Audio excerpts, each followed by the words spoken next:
This is the best Do you hear me? of the Paul Finebaum Show podcast. And we welcome you to Friday. We have made it. It is Friday the 13th, but we will not let that affect us. No bad luck for us. Only good tidings as we take you in to the weekend. Thanks for being a part of the program. It's been a very special week.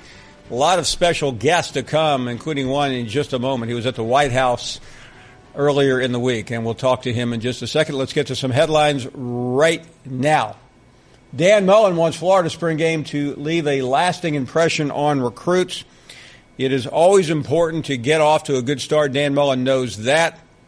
And, of course, he comes over from Mississippi State. He has previously been at Florida, winning national championships there under Urban Meyer. The Felipe Franks, Kyle Trask QB battle, certainly something that everyone will be keeping their eyes on.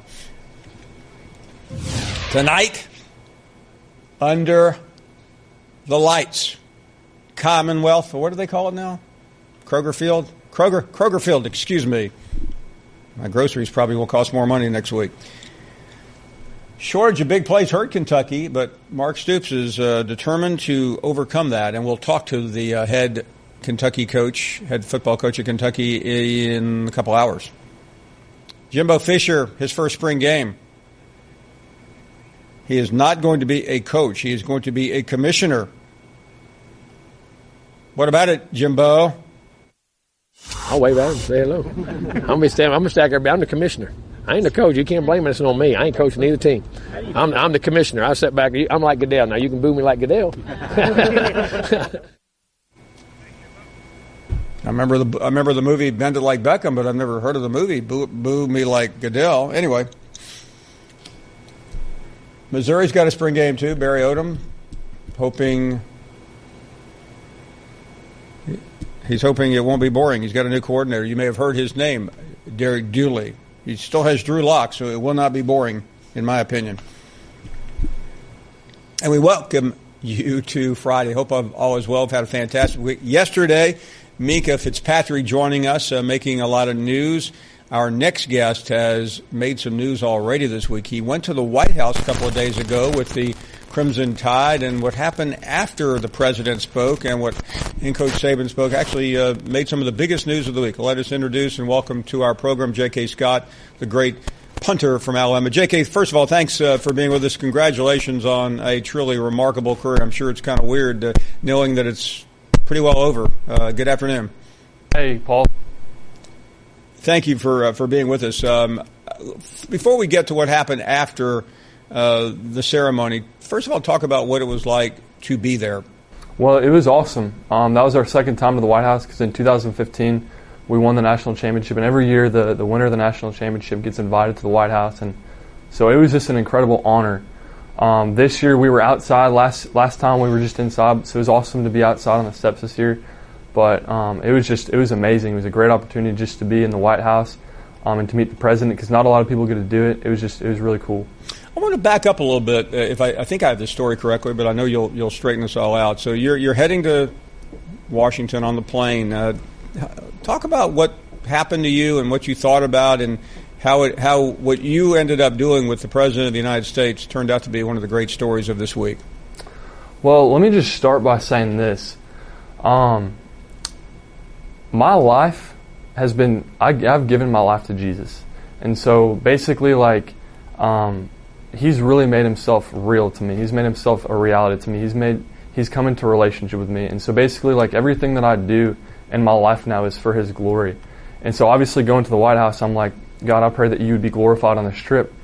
And so I'm sitting there on the plane, and just as we're flying, there's a song that came on, and it said, "Let the world sing a new song." And I don't know what it was about that, but the Lord kind of spoke to me about it, and he said that there was a stirring in my heart that maybe he wanted to do something with the president. He wanted to pray over him or speak something over him. So basically that happened, and then as we got to the White House, God just really put me at a place of peace, because I know that if I'm supposed to pray over him, if I'm supposed to speak to him, or if the Lord wants to touch him in any way, I'm not going to have to strive. He's going to give me an opportunity to do that. And so that's what happened. So, J.K., the ceremony, we're watching it live here on our program, as many others around the country are. The ceremony ends. We lose track of what's going on. So pick up for us what we didn't see. Players are beginning to walk away. The president is there. Take us to the White House and let us know what happened. So basically, when President Trump actually walked up on stage, and I just want to say something else that's cool, and God will really do this.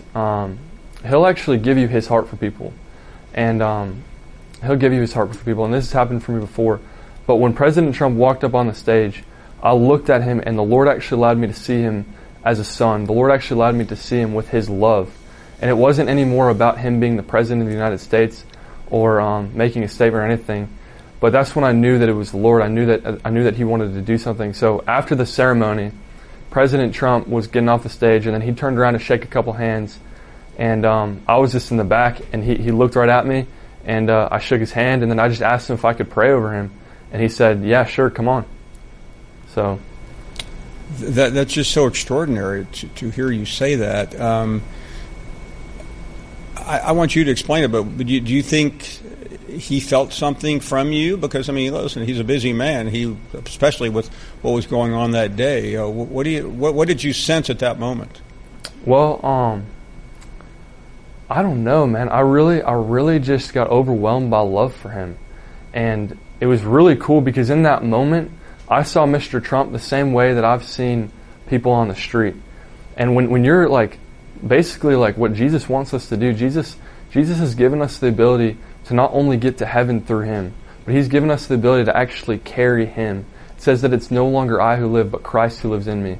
So everywhere I go, I walk and I carry Jesus with me, who is the only hope that the world has ever had, the only light that this world has ever had.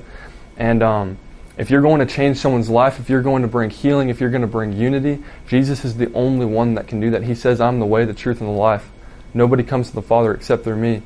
And so just carrying Jesus and walking with the Lord, he'll actually begin to talk to you. And this goes for every single person on this world, on this earth. Every man has the opportunity to do that because Jesus has died for every single man. Every man has the opportunity to carry Jesus. And so when I saw him the same way that I saw anybody else. And really what I felt a burden to pray over him was, God, I pray that through your Spirit you would show this man that he is a son. Because it says in Romans 8 that God bears witness with our spirits that we are sons of God. And there's nothing like the Lord coming and telling you that you are a son. There's nothing that compares in this world when God tells you that he loves you in a real way. And so that's really what I was asking God to do for Mr. Trump. And during the prayer, I don't pray from my mind. I don't pray from a strategy. I pray from the Holy Spirit, like whatever the Holy Spirit is laying on my heart to pray. So I forgot a lot of the things that he asked me to say, which were a lot of scriptures. But there was one thing that I remember that stuck out, and that's this. It says that God keeps those in perfect peace whose mind is stayed on them. And I really prayed that over him. I really felt that there's just such a burden, there's such a weight, and it's alone. There's a feeling of just being alone, being the President of the United States, and God wants to bring him peace. And you know what's really cool about this whole thing is that in the midst of that prayer, really what God wanted to touch him with wasn't to help him with his job. It wasn't anything that had to do with his presidency, because before any of that regarding Mr. Trump, God wants his heart. God wants to show him he loves him. God wants to bring him into relationship before he wants him to do anything for the kingdom. And so that's what that moment was about. That moment wasn't about a political statement. That moment wasn't about praying for the country, even though Mr. Trump can directly affect the country. That moment was about Mr. Trump as a son. That was about him being a man. That was about him being a beloved son that God sent Jesus to die for. As we wrap that part of the conversation up, J.K., so your teammates gathered around as well. This was all spontaneous? Yeah, it was completely spontaneous, and it was just really cool how everybody gathered up and we all laid hands on him and we all just prayed over him together. And it was just a moment. It was a moment of unity. It had nothing to do with anything else but Jesus. It was awesome. Wow. It is certainly something that a lot of people around the country are talking about, as you well know. I almost hate to change the subject because what you have said is so compelling, but back to what you do in terms of your football prowess. The draft is coming up. What are you being told, and what's next for you? So basically, like, I'm really not being told a whole lot, just because, like, the teams, they'll come and work me out, and I'll talk with them, and they'll get to know me, and I'll get to know them. And there's a lot of good guys that have come out to work me out and stuff. But as far as me, telling me where I'm going to be drafted and if they want me or not, they don't really reveal that information. And so I haven't really heard anything. But I'm just in a place of waiting. Right now, I'm just training. Me and my wife are just living in Tuscaloosa, and we're just really enjoying the process right now. Like, it's really cool because, God has such a place of peace right now, and it's really awesome. So, well, let me say this to you, and they always tell us in this business, let's stick to sports. But I have to tell you personally, what you said today has been incredibly inspiring to all of us. And politics aside, and I know that was not your intent. I really appreciate you sharing your message with us this afternoon. Hey, I have a question. This is kind of stirred in my heart. Would you mind if you pray with me right now and we pray together? By all means. Let's do it. Father, I thank you so much for this day, Father. I thank you for Jesus. I thank you that when you looked upon the world and you saw that no man sought after you, that all of us were lost and we were dead in our sins, you sent Jesus to make us alive. You sent Jesus to live the life that no one could. Lord, I thank you so much for your Son. I thank you that you didn't just pay a price to get us to heaven, but you paid a price to actually invite us in to the relationship that Jesus has with you as Son. Lord, I thank you that Jesus even says, our Father. He opens it up to bring us into sonship with Him. And Father, I pray for every single person that is listening right now. I pray for Paul. I pray for every single person under the sound of my voice, Father, that you would send forth your Holy Spirit right now in this moment, and that you would show them that you are real, that you love them, and that they are sons and daughters, God.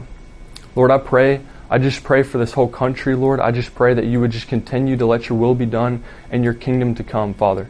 I pray that above all things that you'd be glorified, Lord, and that, Lord, we just thank you for that. In Jesus' name, amen. Jakey, thank you so very much. What a memorable conversation, and you be well. We'll be thinking of you, and thanks so much for sharing your message. Amen. Appreciate it.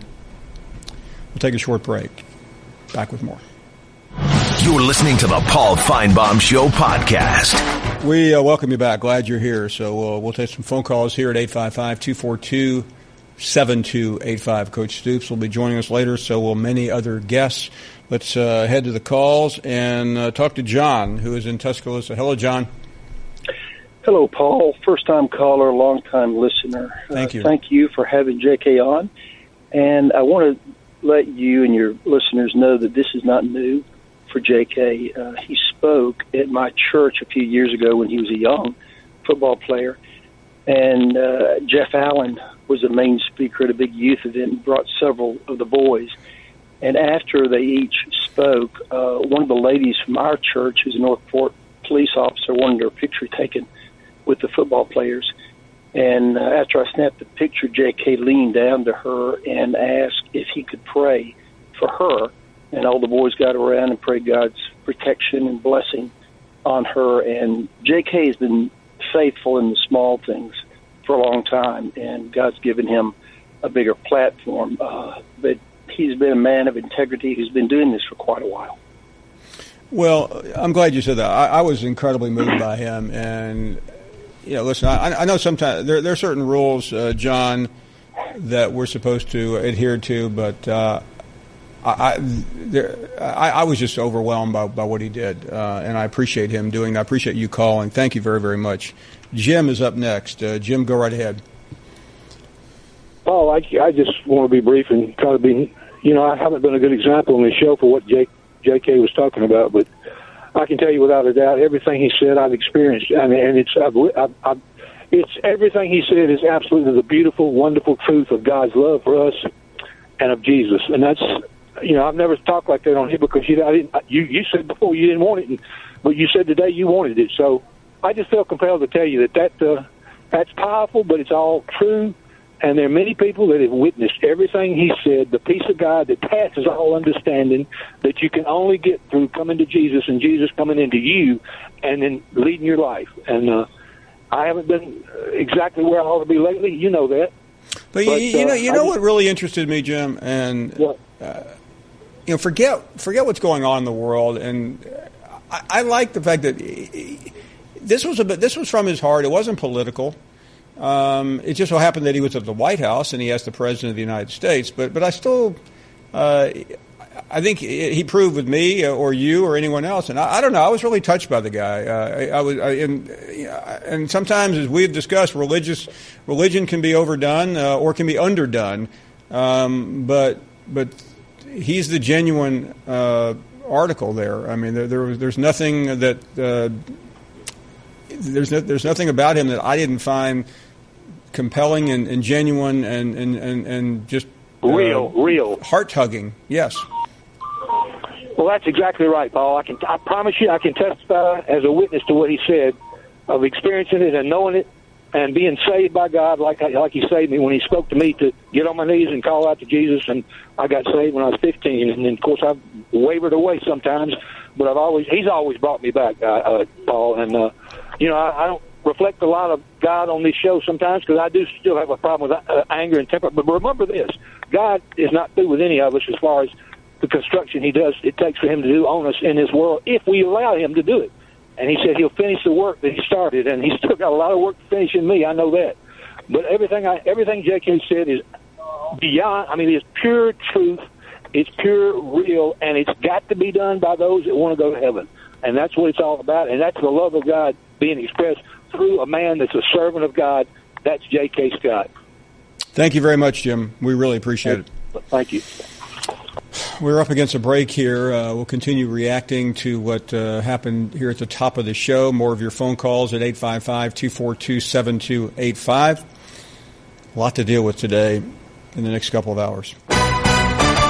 You're listening to the Paul Finebaum Show podcast. You're not worth a flip. I'm a one-trick pony. Literally. I show up at kids' parties and act cute. That's pretty much it. So excuse me for being bitter when Geico says not only could we save you money on car insurance, but we do more. Like give you 24/7 access online, over the phone, or even via our award-winning mobile app. Well, ooh la la. Aren't they multi-talented? Hey, I said organic carrots. Geico. Expect great savings and a whole lot more. Welcome back to the program. We will continue with more of your calls at 855-242-7285. I hope you just didn't put the show on. You missed J.K. Scott earlier. You can talk to your friends about what you missed, but it was pretty special, to say the least. Don is in Fort Worth. You're on the air. Go right ahead. Thanks, Paul. I love your show. Thank you. What a great beginning. Thank you so much. Awesome. You know, I'll never say anything negative about the Alabama Tide when they have players like that.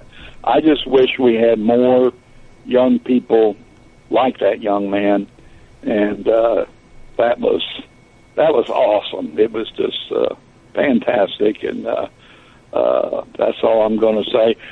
I do have one question. How long has the national championship team has been going to the White House? Has that been going on a long time? Yeah, it has. It's interesting. I got an email today from a good friend of mine, covered the White House for NBC and ABC, John Cochran, Alabama graduate. And he sent me a picture of President Kennedy honoring the Alabama team in 1961 or 2. Now, it wasn't at the White House, though. It was at a banquet. And I can't remember. I think President Reagan started the tradition of bringing people to the White House, but I think it's a great one. And again, I realize a lot of people don't want to go. That's fine. It doesn't matter to me whether you go or not. I mean, I would go. I would never turn down an opportunity. Oh yeah, I think it's be an insult not to go. But plenty of North Carolina last year boycotted basketball team. But again, I'm sure they were too busy taking their special studies classes. Yeah, well. Anyway, that young man, boy, I tell you, I'll never criticize young people again. That was just unbelievable. And that was great that you let him talk. I'm proud of you, Paul. You didn't cut him off, or I know, a lot of these networks don't want too much of.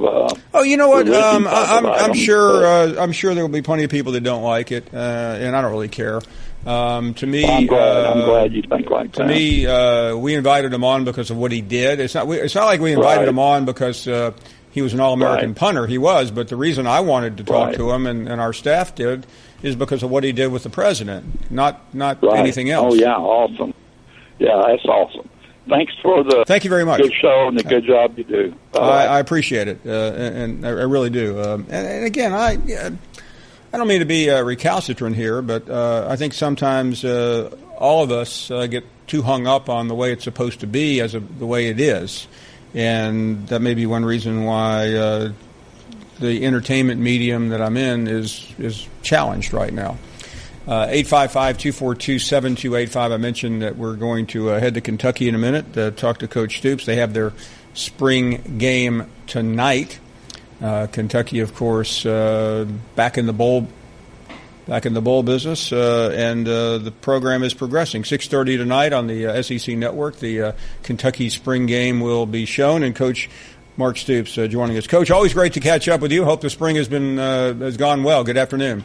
Good afternoon. Thanks, Paul. Always good to be on with you. Yeah, things are going really well. We've had a nice spring, getting better in a lot of areas. So how about yourself? How have you been? A bunch of coaches jumping on here for the spring with you? Yeah, we've talked to a few, and you know, they all. You're a coach. You're from a coaching family. Help me understand why they always say the same thing. Well, I can say it beforehand. Hey, Paul, this is not coach speak. It's just the truth, and blah blah blah. So we got to play it tight to the vest, and really, I think we're all searching, for the same thing in the spring. Is that's just fundamentally getting better. Just get better in all areas. I know that's our case at Kentucky. We need to get better in a lot of areas, and have worked exceptionally hard to do that. And I'm proud of our guys. The first thing I'm interested in is their attitude, and I've been very pleased with our team's attitude and their work ethic and the way they've gone about their business.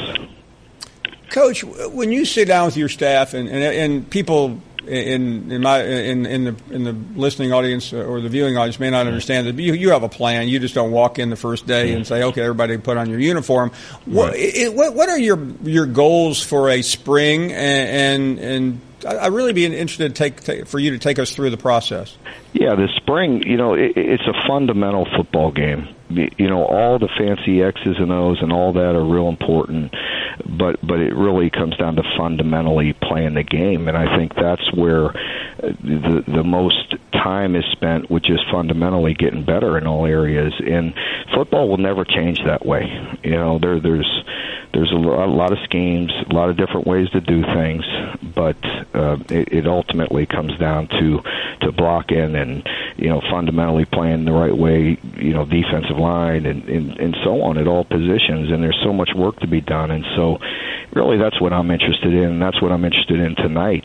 There's just basic in certain ways, but just how are we improving, fundamentally as a team, and the consistency, with our mindset, mentally, just how we're focused and the way we're preparing, in meetings, and the way we're practicing every day, and consistency there, because that's been an issue that we've had to fight through here. I feel like we're much closer in a lot of ways, but those are some of the things I'm looking for, is just to put in the work. I challenged our team about a month ago when we get back from spring break that hey, for the next 4 weeks, you're mine. Let's grind it out. Get here bright and early. We're going in the mornings, and the players have been on point. They've been here, Monday, Wednesday, and Friday. We lift weights and watch film, and Tuesday and Thursday we're practicing. Tuesday, Thursday, Saturday, and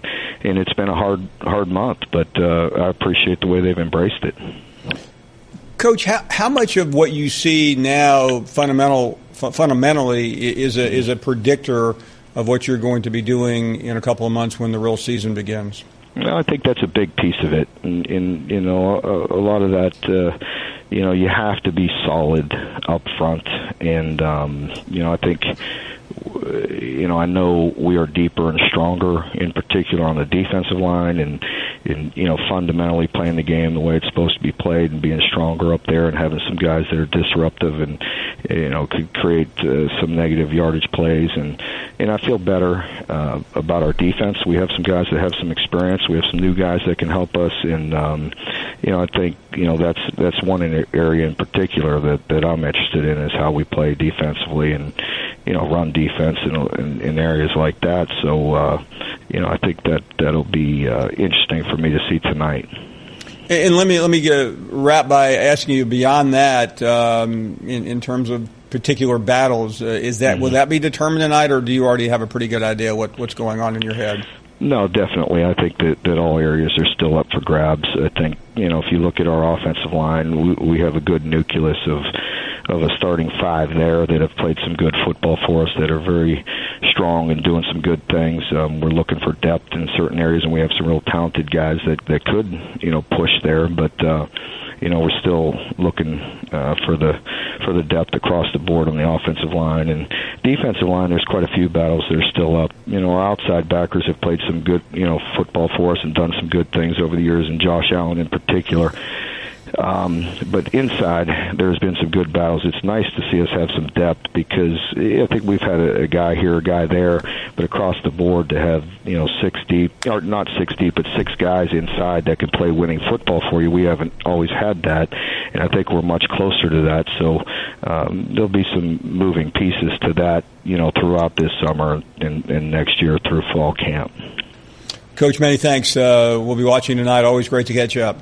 You got it. Thanks, Paul. Appreciate you. Mark Stoops will be watching the Kentucky spring game tonight, and I know one man will be glued to that game. He is our next guest, Mel Kiper, Jr.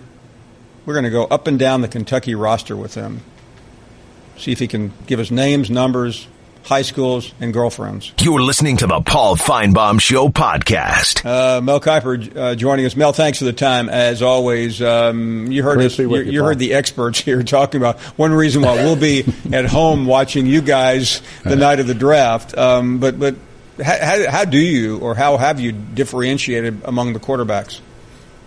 Well, everybody's opinion matters, and what the guys were saying was what we were talking about in our big draft meeting all day yesterday. And we had everybody in the room, and what the guys were saying is exactly true. There's polarization on the quarterbacks. Everybody in that room liked a different quarterback as their number one guy. And some of you thought Lamar Jackson should be more highly regarded. But of the 4, everybody had their own particular preference for different reasons. So, and that's the way the league is pretty much on these 4. And I think it's going to be very interesting when you start figuring out mock drafts, the final one, say the day of the draft.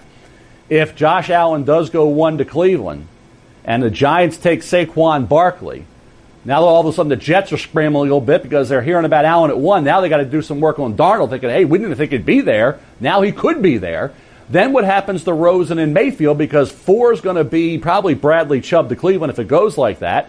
Denver's not taking one of the quarterbacks probably right now. They're probably looking to maybe trade out of there or take, say, a Quentin Nelson. If they take a quarterback even there, then there's going to be one left over from Miami at 11 or somebody trading up. So it really hinges, a lot of this hinges on the New York Giants at pick number 2. In terms of Allen, why him? I mean, I realize he's good, but why him over everyone else? Well, he carried a football team on his shoulder. You talk about winning at Wyoming. Wyoming, the 4 years prior to Josh Allen becoming the starter, they were 15-33, 4 straight losing seasons. When he starts, okay, they win. And they win. They go to bowl games. And, when he's out for 2 games with an injury late in the year, they lose both those games. One to San Jose State, who went 2-11. And one of those 11 losses was to Cal Poly. So he's a difference maker. Even those 4 players that were with him and went to the NFL 2 years ago went late in the draft, and they lost them, and he still did well this year, and they all harp on the completion percentage. But, Paul, he only threw on an average, about 25 passes a game. These other guys were throwing over 40 and 50 passes. They're all, so the less attempts, the lower the percentage. This is like the 1970s and 80s in terms of his 56% completion percentage. So I think when you look at Josh, a winner, great kid, unbelievable arm, incredible athlete. He's improved dramatically once he's got with the situation working with a quarterback coach, okay, like Palmer, all of a sudden now he's improving his footwork and his accuracy will follow. So I think if you're gonna look for a grand slam in this draft at quarterback, it's Josh Allen from Wyoming. We had Minkah Fitzpatrick on yesterday. He was on pretty much every show in America. But what are your thoughts on him? I know he's projected 7, but give us the NFL view on him. Well, one of the smartest defensive backs you'll probably ever find. I mean, Nick Saban raves about Minkah Fitzpatrick. He's been a playmaker, a difference maker, which is if you're picking in the top 10, you better to get a proven entity, and he is. And a guy that you don't have to worry about. He's a great kid. He works hard. He loves the game. And he's versatile. Now, the versatility, I think, Paul, has worked a little against him because you have Derwin James, who's a true safety coming out of Florida State, who tested off the charts at the Combine, had a really good career coming back from that injury 2 years ago. You think about Denzel Ward, follows in the footsteps of Marshawn Lattimore as the next great Ohio State corner. He tests off the charts. He's a pure cover corner. Minkah Fitzpatrick's a hybrid. You know, he's a slot corner. He's a safety. He's a corner. What is he in the NFL? Where's his best role going to be? And I think where the other ones are more clearly defined, he isn't. That's why I think by the time we get to April 26th, there's a chance that Ward and James could both go ahead of Minkah Fitzpatrick, and maybe one of those two definitely does. And then Minkah becomes a real good pick in that, say, 7 to 11 range. Talking to Mel Kiper, I think it was John mentioned Roquan Smith earlier. What's the view on him?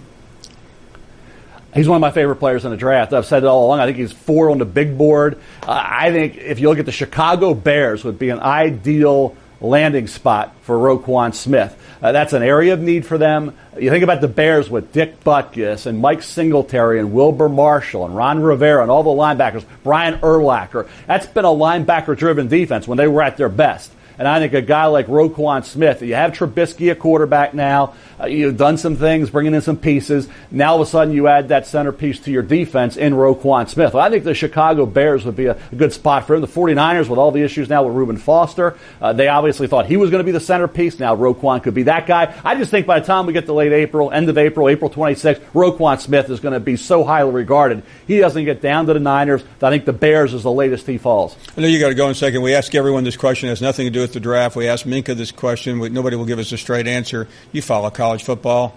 Tua or Jalen Hurts? For me, as far as Alabama's quarterback? Yes. Tua. His passing ability?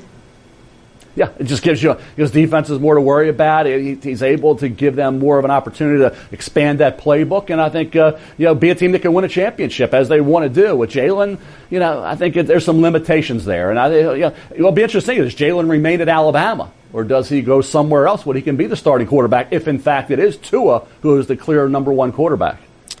I know you have other interviews to do. We put you on the spot on that one. We decided we'll let you go. We won't hold you to it. But all across Alabama, Kiper says Saban start Tua. Thanks, Mel. Always great to see you. Thanks, Paul. You take care, bud. Good stuff. Interesting answer there. Tua over Jalen. It's okay. Let's maybe get a quick call here before we run. Rudy is in Tennessee. Rudy, go right ahead. Coach Finebaum, how are you today? We are doing great. Thank you. That's good. I just want to quickly just comment on the J.K. Scott call, and I just want to thank you for having that interview today. Really, really inspiring call. It's a thing we say in the Baptist and Kojic church is that, he got the oil, which means he got the anointing. So, that was very, inspiring having him on today. And, and growing up in the South, they always say 3 things you don't talk about: money, politics, and religion. But that's what makes your show so distinguished from others because, you cross those boundaries even with having the Archbishop on, during Christmas and things like that. So, I don't know what the stock is in the draft for a punter, but if J.K. Scott is listening, I pray that God really has his path and future lined up for him. And, again, just thank you for having him on and touching, many people through ministry today.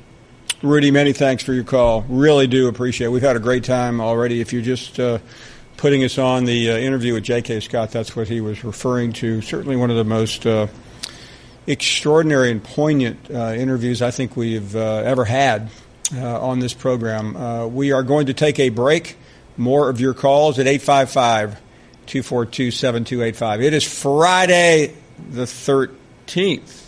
You're listening to the Paul Finebaum Show podcast. Put a little cherry on the top. This is the best Do you hear me? of the Paul Finebaum Show podcast. Welcome back. Another day, another hour. It is Friday the 13th. A lot of guests to come. We've already had 3 on the program. Let's try to get some calls, and deeply appreciate Sam in Virginia holding on. Sam, good afternoon. Good afternoon, Mr. Finebaum. How are you? We are doing well. How about you? I'm well, thank you. I want to call, although speaking personally, I'm 85 years old. I'm 95% blind, and I'm shut in, and I want to thank you immensely for your program. I speak personally, but I know I represent thousands, that you're the bright spot in our otherwise bleak day. Thank you very, very much for saying that. I'm sorry to hear about some of the things you're going through, but it means a lot to all of us that you said that. I'll make it okay. Now, I'd like to comment on one or two of your listeners. I cannot understand their feelings of animosity. I'm a football fan. I had an ardent, if not rabid one. I grew up in Baton Rouge. I've hopped the fence. I have sold cold drinks. I have sold peanuts. I've bought anything to get in. And although I'm extremely happy when they win, I am not about to go out and attack people when they lose, when we lose, for them being a loyal fan on the other side. That bothers me. Although I must say, they do add spice to your program. Well, I'm glad to hear that. Listen, best wishes to you. I really appreciate your kind thoughts, and I hope we can talk again soon. I would like that very much, sir. Thank you. Have a good day. Great to hear from you. Thanks a lot, Sam. Be well. Clyde is in Georgia. Clyde, thank you. Good afternoon. Good afternoon, Paul. I talked to you yesterday afternoon, and I was quite pleased, but I wanted to say one thing. It's pretty hard to follow up on J.K. Scott. I was immensely moved by him being on your program. Yeah, I think we all were. I didn't know. I don't know J.K. I just really wanted to see what he could share with us about his visit to the White House, and man, he blew me away with his message, his sincerity, and his just ability to communicate it. I mean, I guess I was struck by he's such a young man, but what a powerful message. That's so true, and of course I'm a much older man than him, and I certainly have all my life believed in a much higher power than we have on earth here, and I believe in God, and I know, I told you I was in law enforcement yesterday for 25 years, and I have no doubt that I would not be talking to you today had God's hand not been with me on many occasions. Yeah, no, for those who don't know, we talked to you yesterday. You certainly have dealt with some disabilities with your eyesight like our last caller, and it touched me greatly to hear from you yesterday, to talk about what you've been through, but your attitude is just so inspiring. What I wanted to call back mainly about was to clarify a couple of things. You try to think of what all you want to say when you get on the phone and it doesn't all come out. First of all, my friends who know me for years, I'm known fondly as Country Clyde. Okay. For many years, my friends have referred to me up and down the line. When I was in law enforcement, my close friends see me and say, "Hey, Country Clyde." And I've always been quite fondly impressed with that kind of address. So Country Clyde is a name I would like to. Okay, well, you Country Clyde, that's your new moniker here. Well, like I say, I've had it for about 50 years. I just failed to tell you yesterday. That's okay. And one other thing I'd like to make a quick point on and go. I told you yesterday I'm blind, and that's true. I am not totally blind. I am what they call legally blind. And I think you probably know what that means. Yeah, I certainly do, unfortunately. you can see, but you can't see perfect. And they're saying that I can't drive a car anymore, and I can't read a book. And those two things really bother me quite a bit sometimes when I dwell on it.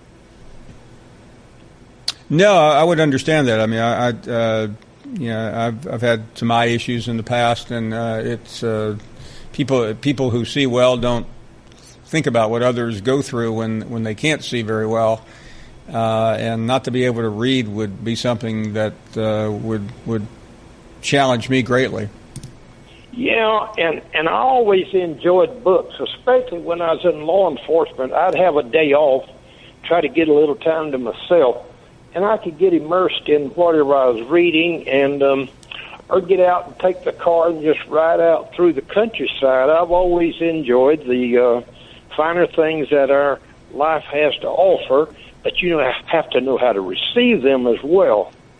So, saying all that, I live alone here. It's not always peaches and cream, although I've been known to be a great cook, and I really know how to throw a pot of beans and ham on the stove anytime I can get it. So if you ever want to bring a pot of beans and ham by, I'll throw it on the stove. Clyde, Lake Park is in what part of the state? It's in South Georgia. It's on I-75. If you get off at the number 5 exit coming out of Florida, the low exit. Okay, yeah, I know where you are. Okay, I got it. I'm gonna mark that down, and if I'm hungry one night, I may just stop by. Well, bring your beans and ham, and we'll have it, buddy. I always carry some in my bag, my backpack anyway. Well, I thought you were going to say in your briefcase. Well, I've got bourbon in my briefcase. Well, bring that too. We'll have a party with that. You got it. Hey, listen, you have a great weekend, Clyde. Thank you so much. And thank you for taking my call. It was our pleasure. Bye-bye. Well, two great calls there. How interesting. Let's see if we can go 3 in a row. Steve is in Georgia. How are you, Steve? Hello. How are you doing today? We are doing well. Thank you. I'm a first-time caller, long-time listener. Excellent. And I'm a 1963 graduate of the University of Notre Dame. And also a big Georgia fan because my kids went there. But if I could, I'd like to address your comments yesterday about Notre Dame and the Big Ten. Yes. Okay, we tried to join the Big Ten after World War I. And basically, we were blackballed because we were a Catholic school.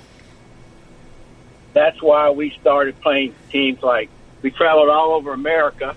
We were called the Ramblers. And we played teams like Southern Cal, SMU, so on and so forth. Then about 20 years ago, the Big Ten asked us if we were interested in joining. The administration, in principle, agreed to that. But the alumni wouldn't stand for it. And we're not going to join the Big Ten, Paul. Period. We're going to be full members of the ACC probably within 5 years. Okay? I think you got a great show. I've listened to the show before you got hooked up with ESPN, and it's really good. Thank you very much, Steve. Appreciate the call. Good to hear from you. A couple of veterans. Let's go young here. Mark in Newton, Mass. What do you say, Mark? Hey, how you doing, Paul? Good, all good. Well, today I'm going to talk about something that's a little bit different than college football, but 5 years ago, this upcoming week, Boston had an event that really changed the trajectory and what the city meant to the people who live in it. You know, Patriots Day isn't a holiday celebrated across America. It's really unique to Massachusetts. You know, it is celebrated in, I believe, Wisconsin and in Maine, and I think now Connecticut, but it's really unique to the Boston area. And I live right off Commonwealth Avenue in Newton, and that's part of Heartbreak Hill, the hardest part of the marathon. And the marathon, which the first marathon in Greek mythology ended in the death of the soldier running. And it hurts that much more when I think back to that 2013 marathon. The marathon isn't just a marathon. It's not just a race. It's a time when everybody gets onto the streets trying to watch as their friends run the race. And this is something not a lot of people know, is that those bombs went off at around 2 o'clock. The professionals are way gone. They've finished around noon. At 2 o'clock, you're on Boylston Street, you're going to start seeing the people who are running for charity. Just the average folks who are taking Monday off to run this race. And that's why there's a lot of people there, and that's why these two despicable human beings decided to try to ruin our city. And it's hard to think back that this was 5 years ago, and that 5 years ago somebody tried to ruin an event that brings Boston together. And but today we're stronger as ever, and I think it's hard to see this year after year. And there's always been a lot of security, but when you see there's more security, it just it hits home and says that there are bad people everywhere. And that an event that was so innocent, what an innocent event. You have people coming from all over the world to run a race. You have your neighbors running, and somebody decides to bring 2 pressure cookers with his brother, and they decide to blow it up. And then there's no words to describe it. There really aren't. And I know it was covered in the media, but a lot of people don't truly understand what the Boston Marathon is. Every city has a marathon. I'm sure if you go to many of the cities, the people you're listening to today, if it's a major metropolitan area, they probably have a marathon. But it's probably just an inconvenience for people. It's probably, there's a marathon today, I can't take the big road. But in Boston, it's a way of life. Everybody's at the marathon. People are there barbecuing, having fun, and people decide. Mark, how old were you when this happened 5 years ago? I was about 10 years old. Okay. And I was supposed to have baseball practice later that day. It was supposed to be a normal day, and then it ended up being one of the days that you'll never forget. And the next Friday, Thursday night, Friday morning, you have a fella on the run. People didn't know where he was, and he was in the town over, hiding in somebody's boat, and nobody knew he was there. About 24 hours, the city was on lockdown. I remember that it's not being able to leave my house because the police said we couldn't. They said you gotta stay home. We need the streets clear so they can look for this guy. And it was late at night, Friday night, that they found him.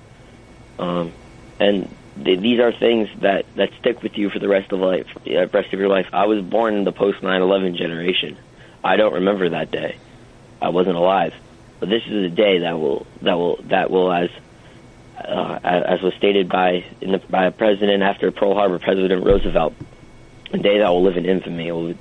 And what I want to just remember is the people who were innocent and died, and the police officer Sean Collier who gave his life in the action in the shootout. And I pass that all the time. When I'm at MIT, you see that because he was an MIT police officer, and it's hard to pass to. And I think a reporter noticed this, and I think it's so true. There are these people walking up and down the marathon route with, shirts or whatever, and it used to say Boston Marathon, but now it says Boston Strong. There's no words to describe, but there's no word to describe what they tried to take away. And we did lose something. We lost, that sense of, people are worried now. It's still high security, but there is a little bit of fear. And what I'll tell anybody in the Boston area: go out, have fun. We got it. I hope Tsarnaev in his prison cell and wherever the maximum security prison is, I hope that he knows that we're still out there having fun, and that he can try to hurt us, but as David Ortiz says, ain't nobody going to dictate our liberty. That we are our own, beautiful city, and this is who we are, and nobody's going to ruin this holiday that's unique to us. If you look up on Wikipedia what's the celebration for Patriots Day, it's the Boston Marathon. This is our holiday, and I really hope that 50 years from now, 100 years from now, we never forget what somebody tried to take away from such an innocent celebration. And I hope it stays innocent. I hope we can, as Boston, can continue to celebrate this the way it was once. And that's what I have to say, Paul. Thank you so much, Mark. Appreciate that. That was pretty extraordinary. Thank you very much for everyone listening. It's been quite a show already. We are going to take a break. A couple more guests to come on a Friday afternoon. More of your phone calls when we come back. You're listening to the Paul Finebaum Show podcast. Welcome back. Glad you are here. You can give us a ring at 855-242-7285. Let's go to Will in Franklin, Tennessee. Hello, Will. Good afternoon to you. Hey, how are you? Quite well, thank you. I just wanted to call about J.K. Scott. I just was so very moved by your conversation with him. I started listening to you when I would used to drive through Alabama, and I would listen to the WJOX. And I just keep listening. You treated him so genuinely, and he was such a genuine young man. I'm a Presbyterian pastor, and my politics are very different from some others, and I didn't care. I just wanted to hear it, and I appreciated how kind you were with him. Well, thank you, Will. I appreciate you saying that. I mean, I was just struck by how authentic he was, and I'm just so happy we were able to have him on. Authentic would be my word. I always love that every time. Thank you, Will. You be well. Thanks for the call. Thank you. Good to talk to you. Reagan is up next in Tennessee as well. Good afternoon, Reagan. Hello, Paul. Hi there. I'm wondering if we should do away with the conference championships and just add in an extra regular season game. And what would be the purpose of that? Because, I'm going to use some examples, because the conference championships have not seemed to matter as much, because when Alabama last year, they didn't win a conference championship, and the year before that, Ohio State didn't win a conference championship. And then during those times when Alabama played in the last 2 years, there were scenarios if it would be okay for them to lose their conference championship, like 2016. Well, but you have to remember something, Reagan, and maybe this plays to your argument, maybe it doesn't, but the selection to the college football playoff is a body of work. Championships do count. They're a 13th data point, so to speak, but I mean, Alabama was so dominant the year before. Yeah, you're right. They could have lost, and it wouldn't have mattered. But I know where you're coming from, but I'm not sure what another, let's say, Vanderbilt, Texas A&M game is going to prove. Right. And Alabama should not be in the playoffs last year anyway. Well, listen, Reagan, I don't mean to cut you off. On April 13th, I think that conversation has left town. We settled that the first weekend of December. And that's your opinion. My opinion, and the opinion of most people, is that they should have been in the playoff. They earned it. They did it on the field. They did it with a body of work. And I think they proved the committee to be correct. But thanks anyway for checking in. We'll take a break. More of your calls at 855-242-7285. And more guests to come. It's been a busy one with J.K. Scott. We had Mel Kiper, Mark Stoops. But we're not done yet. You're listening to the Paul Finebaum Show podcast. You're not worth a flip. I'm a one-trick pony. Literally. I show up at kids' parties and act cute. That's pretty much it. So excuse me for being bitter when Geico says not only could we save you money on car insurance, but we do more. Like give you 24/7 access online, over the phone, or even via our award-winning mobile app. Well, ooh la la. Aren't they multi-talented? Hey, I said organic carrots. Geico. Expect great savings and a whole lot more. check in with a lot of athletes as they come and go. And I remember we talked to Austin Allen a couple of years ago at Media Day. He was getting ready, I think at the time, for his junior year. Well, that is now passed by as a senior, and he's now ready for the real world. Austin Allen wrote an essay for Saturday Down South about how to survive being an SEC quarterback, and I doubt anyone is better qualified. Austin, it's been too long. Good afternoon, and I hope all is well. How are you? I'm doing well. Thanks for having me on. Well, it's great to have you. I just got through reading your piece, and it's probably worth reading if you're a young quarterback in the SEC. But as you reflect back, and I'm sure on one level it's kind of hard to believe it's over. You were such a big part of that program as your brother. What are your thoughts now that it's all over? Yeah, I mean, it definitely goes by fast. I mean, once you get there as a freshman, all the seniors say, don't blink because, when you look up, you're going to be a senior on your walking out for senior day, and it's so true. Where, 5 years kind of flew by, but at the same time, once you get in the grind of the season, week 1, next it's week 8, and it just kind of goes by. So I wish we won more games, wish we played a little better senior year, but overall I really have no regrets. And I don't want to harp on that because we were big fans of Coach Bielema as well, but in the end, you had a pretty good seat, standing up, I might add. What happened? What went wrong? I'm not exactly sure where it all went wrong. We just couldn't finish the fourth quarter where, kind of went back to my junior year where I had Missouri. We were up 24-7, second half, kind of, gave the game away. And then Virginia Tech, we were up 24-0, and same kind of deal. And it kind of just carried over to my senior year, and I don't know why. I don't know how it happened because, I really feel like, we were prepared. We, coaches got us in the right plays, did everything right. Just, football gods weren't with us, I guess, in the fourth quarter, but I'm not exactly sure. Yeah, and by the way, it really doesn't matter, Austin. It's just something to think about because you're closer to it than I am. But I've asked that question many, many times because I believed in the coach, and I know you did as well. Let's definitely. Before we get to your career, because there is such interest in our audience, and especially where you're from, about what's happening now with Coach Morris and this program. What are your thoughts and what do you sense from what is going on right now on campus? I think it's a kind of resurgence of energy is how I describe it, where you go out to practice. Coach Morris is running the play clock. He's controlling the periods where, if he doesn't think they're doing well, he'll just restart it, and they got to go over again.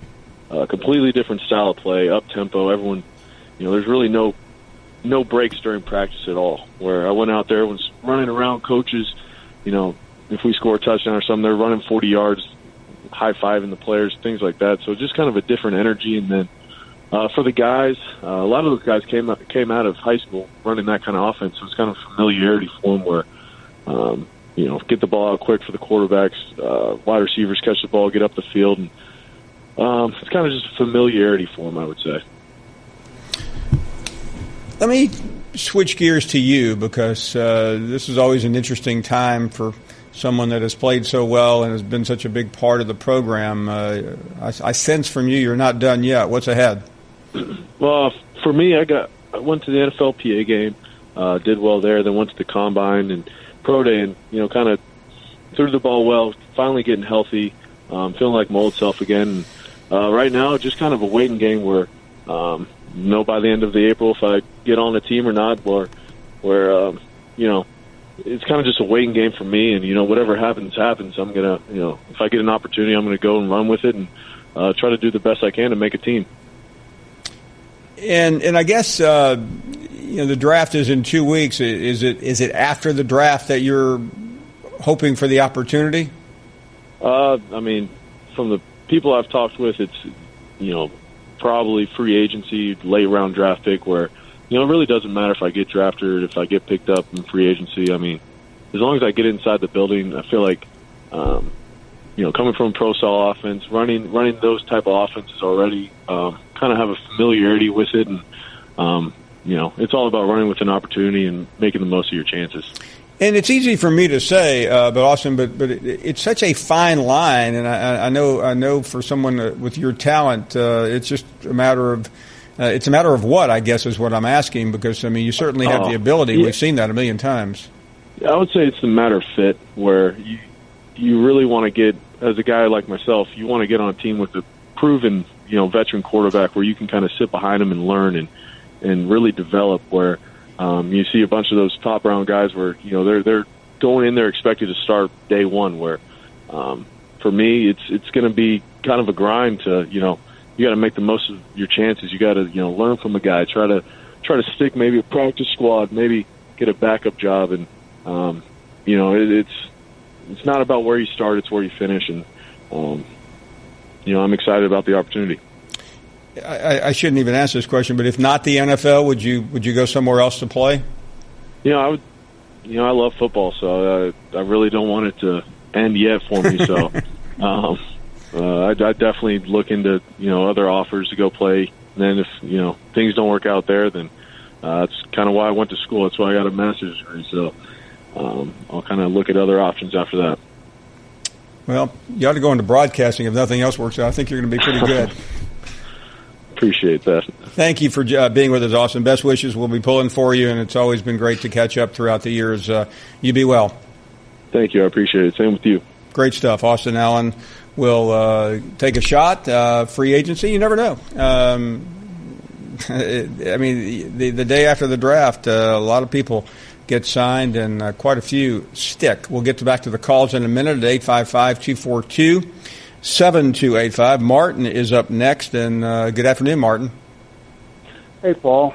Boy, I tell you, I had to wipe the tears out of my eyes when J.K. got through. I agree. I think you have a lot of company in that regard. Wanted to ask you. Looks like we're gonna have another Reggie White. I hope so. But anyway, when Pruitt left Alabama to coach at Tennessee, my first thought when I heard he was going was he ought to go after Eason out of Georgia. And then I heard that Eason was going to Washington. And I thought, well, how did he let that happen? Does that bucket hold water, or do I need to go back to the well? Well, yeah, I mean, he's already gone. And, don't forget he's from there. I think that's the primary reason why Eason went back. It's home. And would he have worked elsewhere? Yeah, he's a really good quarterback, but I think he wanted to go to where his family is. Well, is there any talk of who might replace Ridley at Alabama, considering, who was before him and so forth? Well, I don't know if you saw the championship game. Someone tells me you did, but I saw a pretty good young man making that catch. Alabama may not have Ridley, but they will be okay. I mean, this school continues to recruit at the highest level. Hey, Martin, thank you for the call. I do appreciate it. Great to have you on. Let's check in with Lee in Georgia. Lee, go right ahead. Yes, sir, Paul. First time caller, Alabama fan. Great to hear from you. I appreciate listening to the two Alabama boys the last 2 days. We're going to miss them a lot. Thank you. I have a question for you and your radio guys there, and perhaps the audience. And have y'all been able to watch the documentary Paterno? I have it taped. I have not watched it yet. I don't know if John has been able to see it. John, have you seen it? No, I haven't. And the reviews I've heard from people associated with Penn State are not good. So it honestly has kept me from watching it, to be honest with you. But I probably will check it out. You're going to let some media critic keep you from watching a movie? No, it's not a media critic. It's just my friends. Okay. my friends said they didn't like it. So okay. I said, maybe I won't waste some time with it. Yes, sir. I actually like Joe Paterno pretty well. I remember going to a game back in the 80s when Alabama beat them. Actually, Penn State's national championship year, Alabama was the only team that beat them. But John, when I first heard about it, I was really itching to see it. But if anything, the clips that I've seen on HBO have actually turned me off. I'm not sure I really want to relive those last couple of days of Joe Paterno's career. They were painful enough to watch from from a distance. We will take a break here. Get back to more of your calls at 855-242-7285. We've had quite a few guests. It's been an action-packed show, certainly highlighted by J.K. Scott. I hope you were able to be with us for that extraordinary interview. We are taking a break. You're listening to the Paul Finebaum Show podcast. Anyway, welcome back to the show. Let's get back to the calls, and Darby is up next. Darby, welcome to the program. Good afternoon. Hi, how are you doing, Paul? Thank you. We're doing great. I just wanted to follow up and give you some additional information. You had a gentleman call in earlier named Clyde, yes, talking about he had some poor vision and that he missed reading books and some other avenues. I'm also in that same boat, but I just wanted to let you know about National Library Services, and he can get free talking books mailed to his door, and It's an excellent resource, and it can give him an avenue from which he can explore a little bit more. Yeah, by all means, because we've already had a couple of people tonight talk about having that disability, and it's pretty prevalent out there. Repeat again how he would be able to do that? The main avenue is National Library Services. Okay. You have to go online. Now, he may not be able to, but he also has an additional resource, at least in Georgia, through Project Independence, and that has a wealth of resources for blind people, including older blind people. They help you even have computer access, etc. So that is great. I'm so glad that you shared that. Look it up. Thank you very much. I really appreciate that. That's great to know. Let's continue with more phone calls at 855-242-7285. Chuck is in California. You're on the air. Go right ahead, Chuck. Hey, Paul. Thanks for taking my call again. I sure appreciate it. Thank you very much. Hey, I had a question for you. We talked last week about the classic game between Texas and Arkansas back in 1969. And I'm wondering if our viewers out there might remember the significance of that year of college football. It was actually the 100th anniversary of college football. Oh, I didn't realize that. Wow. Well, next year we're approaching the 150th anniversary, and I'm wondering if any of these college programs might want to honor it by doing what they did in 69 by wearing 150-year decals on their helmets. I'm looking at one here I collect college football replicas, and I have this nice one that's a replica of one that Archie Manning wore back in 1969. For the Ole Miss Rebels. So who would do that? Who would be in charge of that? The NCAA or someone else? They were that. Yes, sir. They were that year. They had an effort where most collegiate programs did it. The Texas Longhorns did it. So did Ole Miss, and actually Bear Bryant did it as well at Alabama. So I was hoping they might want to commemorate the 150th anniversary of college football. Something tells me, Chuck, they will. I don't know why. But I'll find out if something is in the works. I mean, so that's next year, right? Next year, 2019, is the sesquicentennial of college football. So I'm hoping they do it. That's a tough word. I'll learn how to pronounce that by the time we get to it. Okay. Well, thank you for taking my call again, Paul. I appreciate it. Thank you, Chuck. Great to hear from you. You and your vet listeners. You bet. Be well. Thanks a lot. Bill in Jonesboro, Arkansas, on the air. Good afternoon. Hey, Paul, how you doing? I probably want to talk to you about somebody you don't want to hear about, but Houston Nutt. I was wondering if you could tell me why he had such good teams and he never got anywhere. He was at he was at Boise, Arkansas, and Ole Miss. At Ole Miss, he never got anywhere. Period. At Arkansas, he did have good teams, but they just were never quite good enough. I was watching a replay the other night of LSU in Arkansas, where Arkansas beat them the year that they got the national championship. Yeah, they sure did. That was his last year. And I was looking at all those players, and I was thinking, man, he had so many good players, but all he could ever do was 8-4 or 8-5. 7-5. He just never done that good. Well, he was pretty consistent, if I remember. I mean, I just took a look at his record. I mean, a lot of 8, a lot of 9 wins at Arkansas. Then he threw in a 4-7 here and there. Yeah, I mean, he just tended to lose 4 or 5 games every year, which eventually will wear you out with your bosses. At Ole Miss, he won 9. He was 9-4, and then at the bottom fell out. He went 4-8 and 2-10. I think we know why he got fired.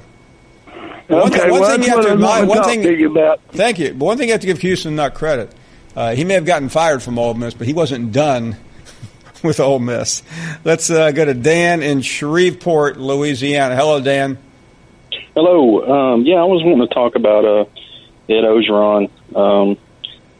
In your opinion, is he a good leader? Does he have what you would say would be it?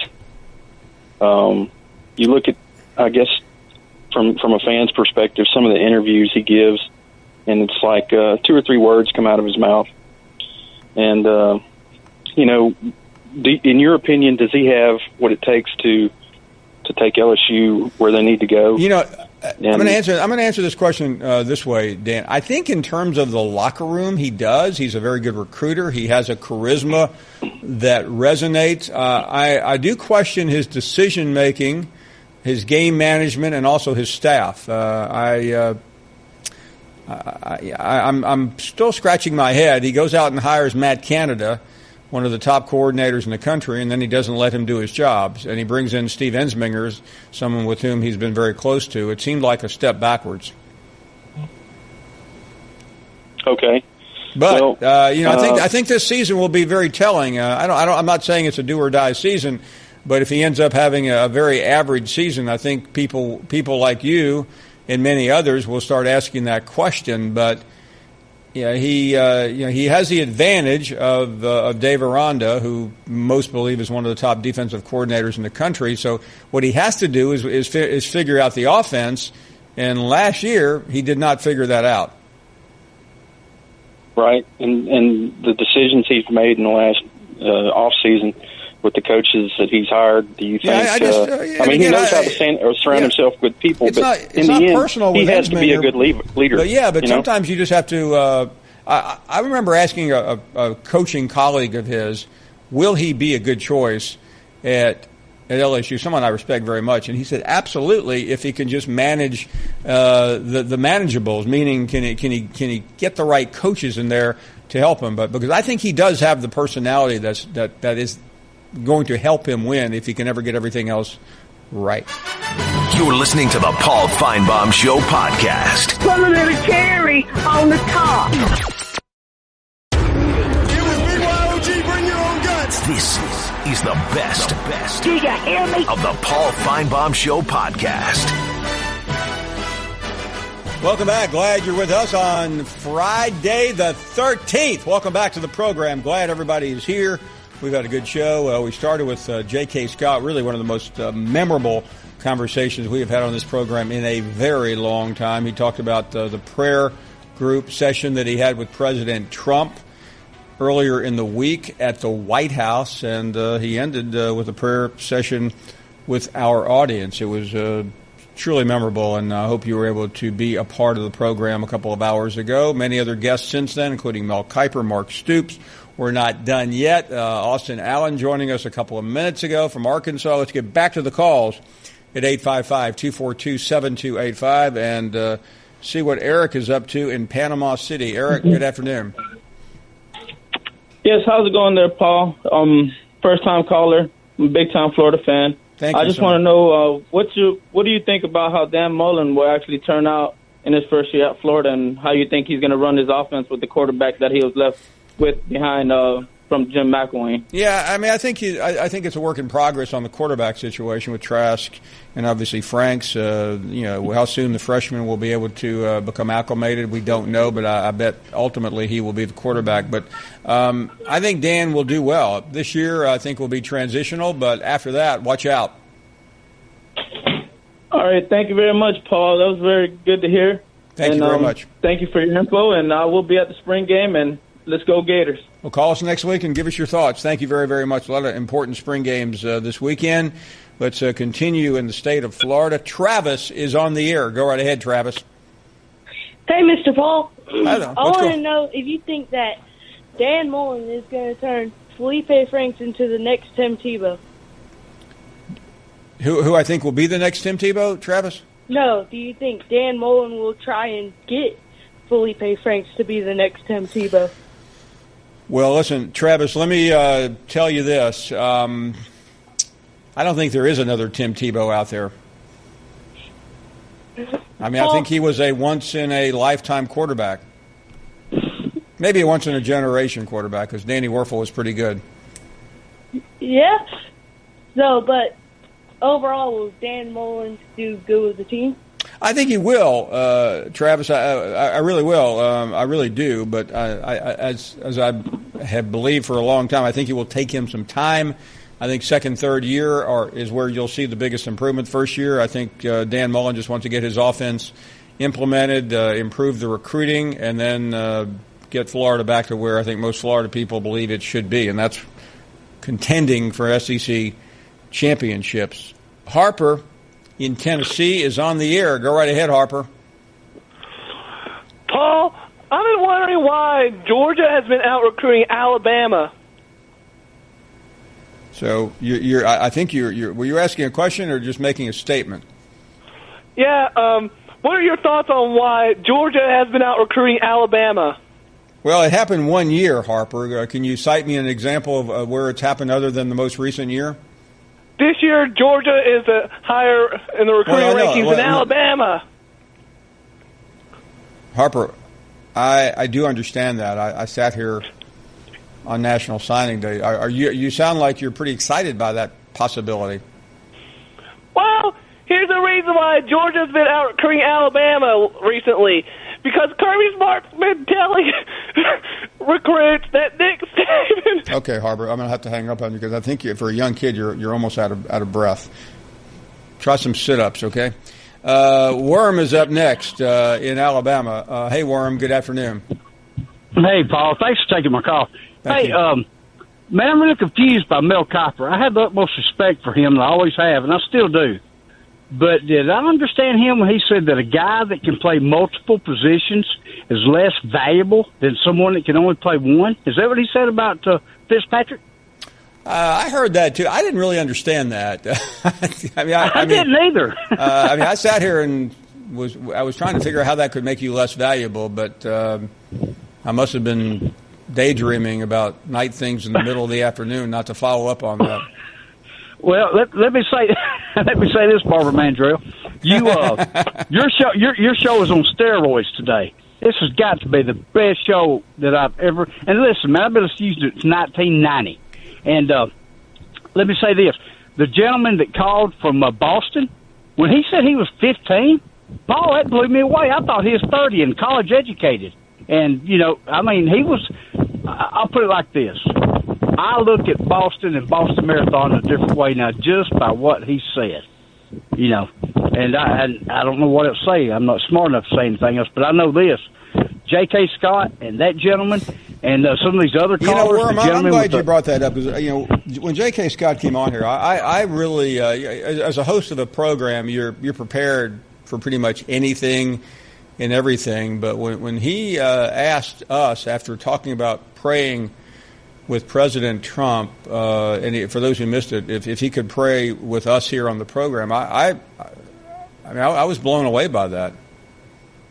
I was too, Paul, and I want to tell you something. I told you this yesterday. You may not remember, and it's really not that important, but I drive a truck for a living. But I was pulling over in Rayville, Louisiana to take a DOT break, and when he started praying, Paul, I started crying.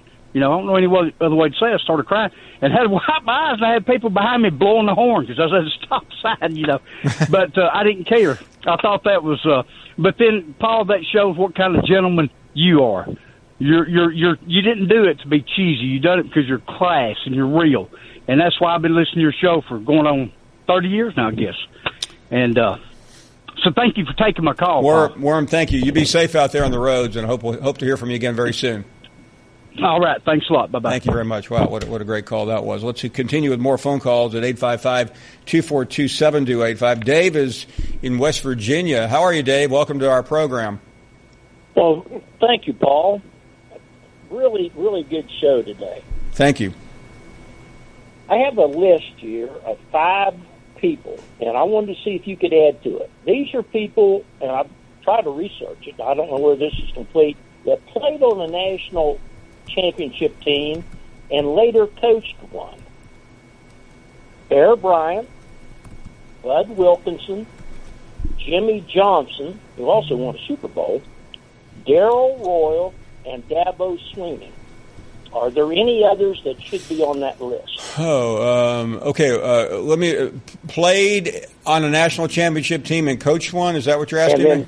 And then coached one later. Did you mention Switzer and Jimmy Johnson?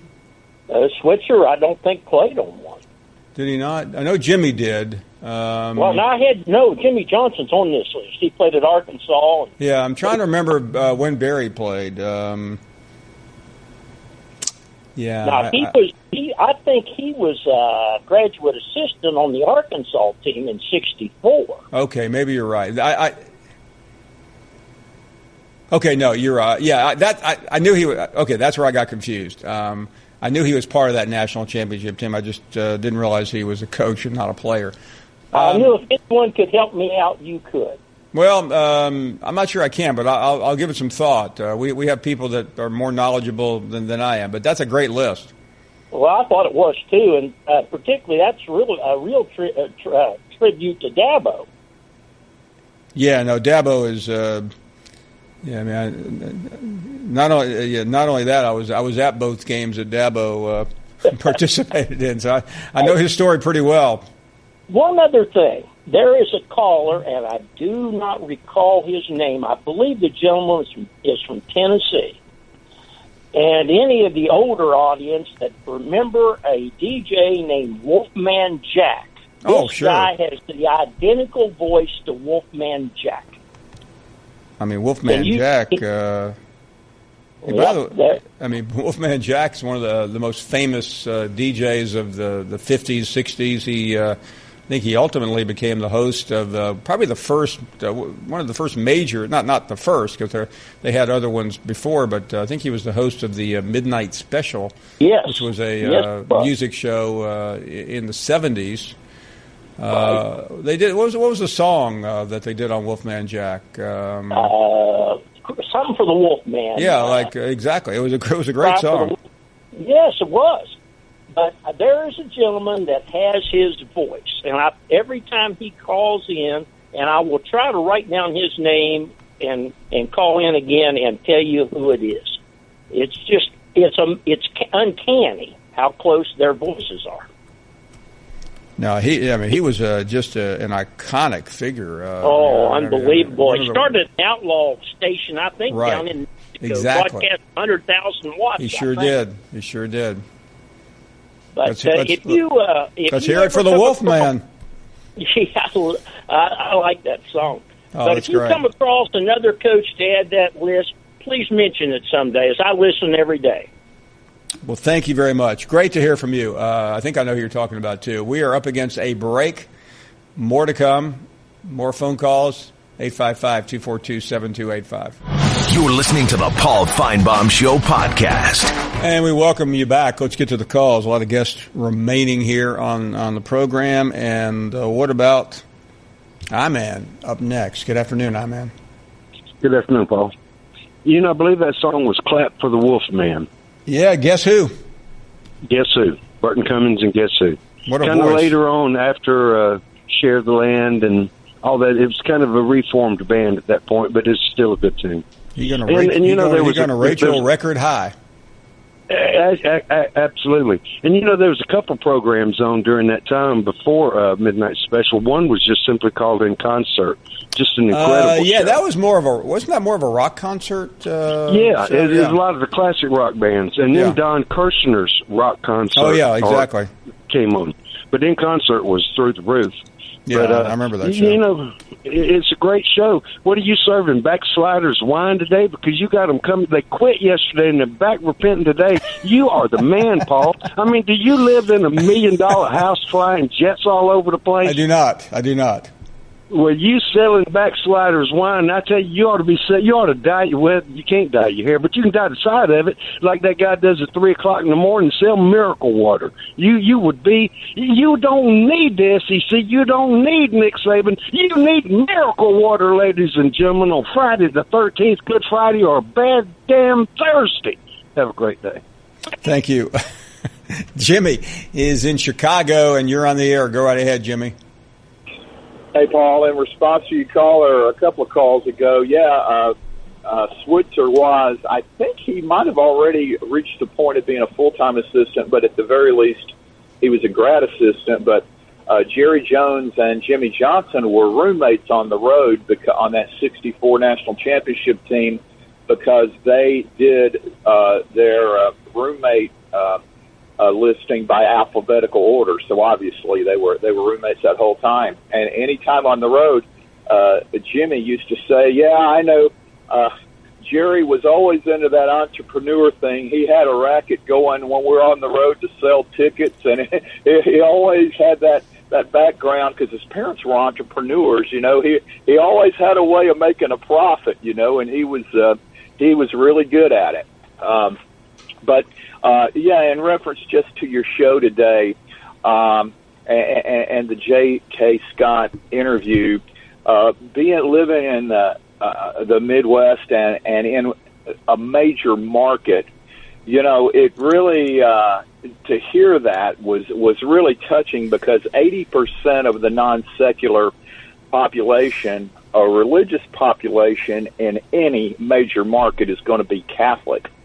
And I think so much of the Catholic population isn't really that familiar with evangelical Christianity and just, how the core of the religion. And, I mean, what a representative for evangelical Christians J.K. Scott is. No, just stunning, really. Yeah, I mean, anybody that doesn't really know the core of the beliefs of evangelical Christians, I mean, anybody that would that heard J.K. Scott, if you had preconceived notions about it, you've certainly changed your mind. And you also had a caller early on that, even relating to sports, college football, you have your preconceived notions that have been nurtured over a lifetime, let's say about Alabama as a fierce rival, and for that guy to say, hey, this young man will make anybody like Alabama football. I mean, how could you not identify that? It was absolutely just incredible. It was touching. It was genuine. And I even got to give a shout out to Jim, his call. That's the first time I've ever heard him call when he wasn't yelling into the phone. I mean, in fact, I didn't even know it was him. Let me say this about Jim. The first time we ever talked, he called me after a religious conversation. I had, you'll remember this, Mike Dubose, the coach at Alabama, had been outed for having a relationship with his secretary, and he was nearly fired, should have been, and he ended up winning the SEC, and he went on a preaching tour afterwards. He invited me to hear him speak one Sunday morning, and that was the first time Jim had ever called. When I reflected on being at church on that previous Sunday morning, listening to the head football coach at Alabama give his testimony. Well, let me tell you, that version of Jim is really easy to listen to. He was just calm. It was like he was just involved in a normal conversation, and it was just stunning to hear. And I thought it was very revealing too, and I think that's religion can do that to people. That we say things or we do things that maybe we hadn't intended, but we're caught up in what it's all about. But yeah, I mean, I'm not alibiing, but I've heard that side of Jim before, and I think, like all of us, not to get into a sermon here, Jimmy, but we're always searching.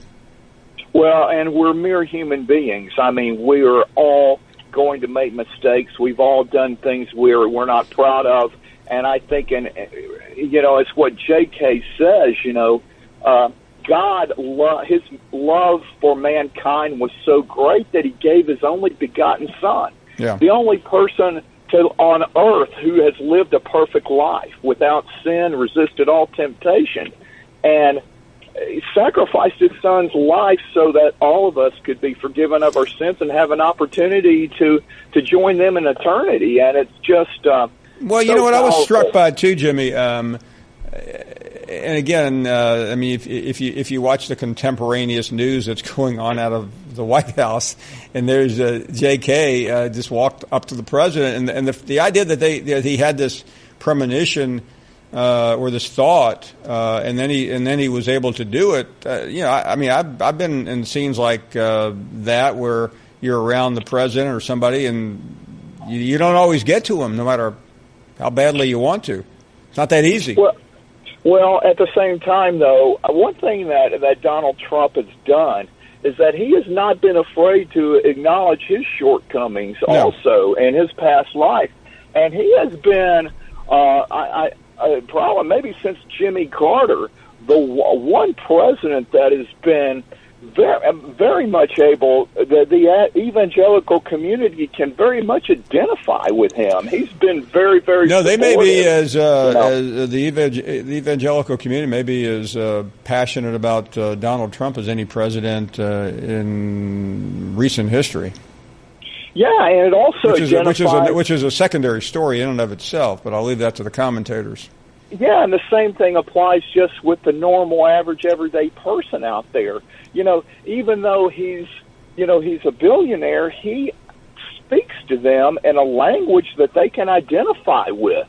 And that's why, he just shocked the country, on Election Day, because so many people identified, he connected with. Well, yeah, I mean, listen, that election was actually, it's always easy after the fact to figure it out, but once you actually digested it, it became easier to understand. But anyway, that's for the people down the dial to sort out. I'm struggling enough on this journey.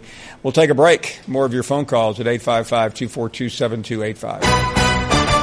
You're listening to the Paul Finebaum Show podcast. You're not worth a flip. Next. You're holding up the line, ma'am. What did you say? You're next in line for the water slide, ma'am. Feet forward and enjoy the ride. Okay, dearie. This does look fun. You melted me. I've melted. The Wicked Witch of the West on a water slide? Surprising. What's not surprising? How much you could save by switching to Geico. See what you've done. Oh! Geico. 15 minutes could save you 15% or more. Welcome back. Glad you're here. And let's welcome in George Schroeder to the program, the college football writer for USA Today. George, it's always a pleasure. I read your piece the other day. I hope you've recovered from your long 3 hours of officiating in Columbia. That's the best way to describe it right there. People keep asking me, was it fun, which is not what you asked me. And my answer is, I think it was fun if you like your fun when you're driving a car too fast around a curve and you're not quite sure if it's going over the edge the whole time. That's kind of how it felt the whole time, trying to be a back judge with 3 hours of instruction the night before. So, but I'll tell you what, it was an eye-opening experience for me, and I know for the others, many of whom are on your show quite often with the SEC Network and ESPN. Yeah, I don't think we've really talked about it yet, but the SEC and invited a number of people in the media, and you were part of it. You wrote about it in your newspaper. What did you see that maybe you didn't expect to?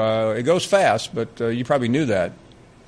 Well, yeah, the first thing is I was not as fast when I was 20 as those guys are now that they are 20. So I was really glad to be the back judge where you start with a head start.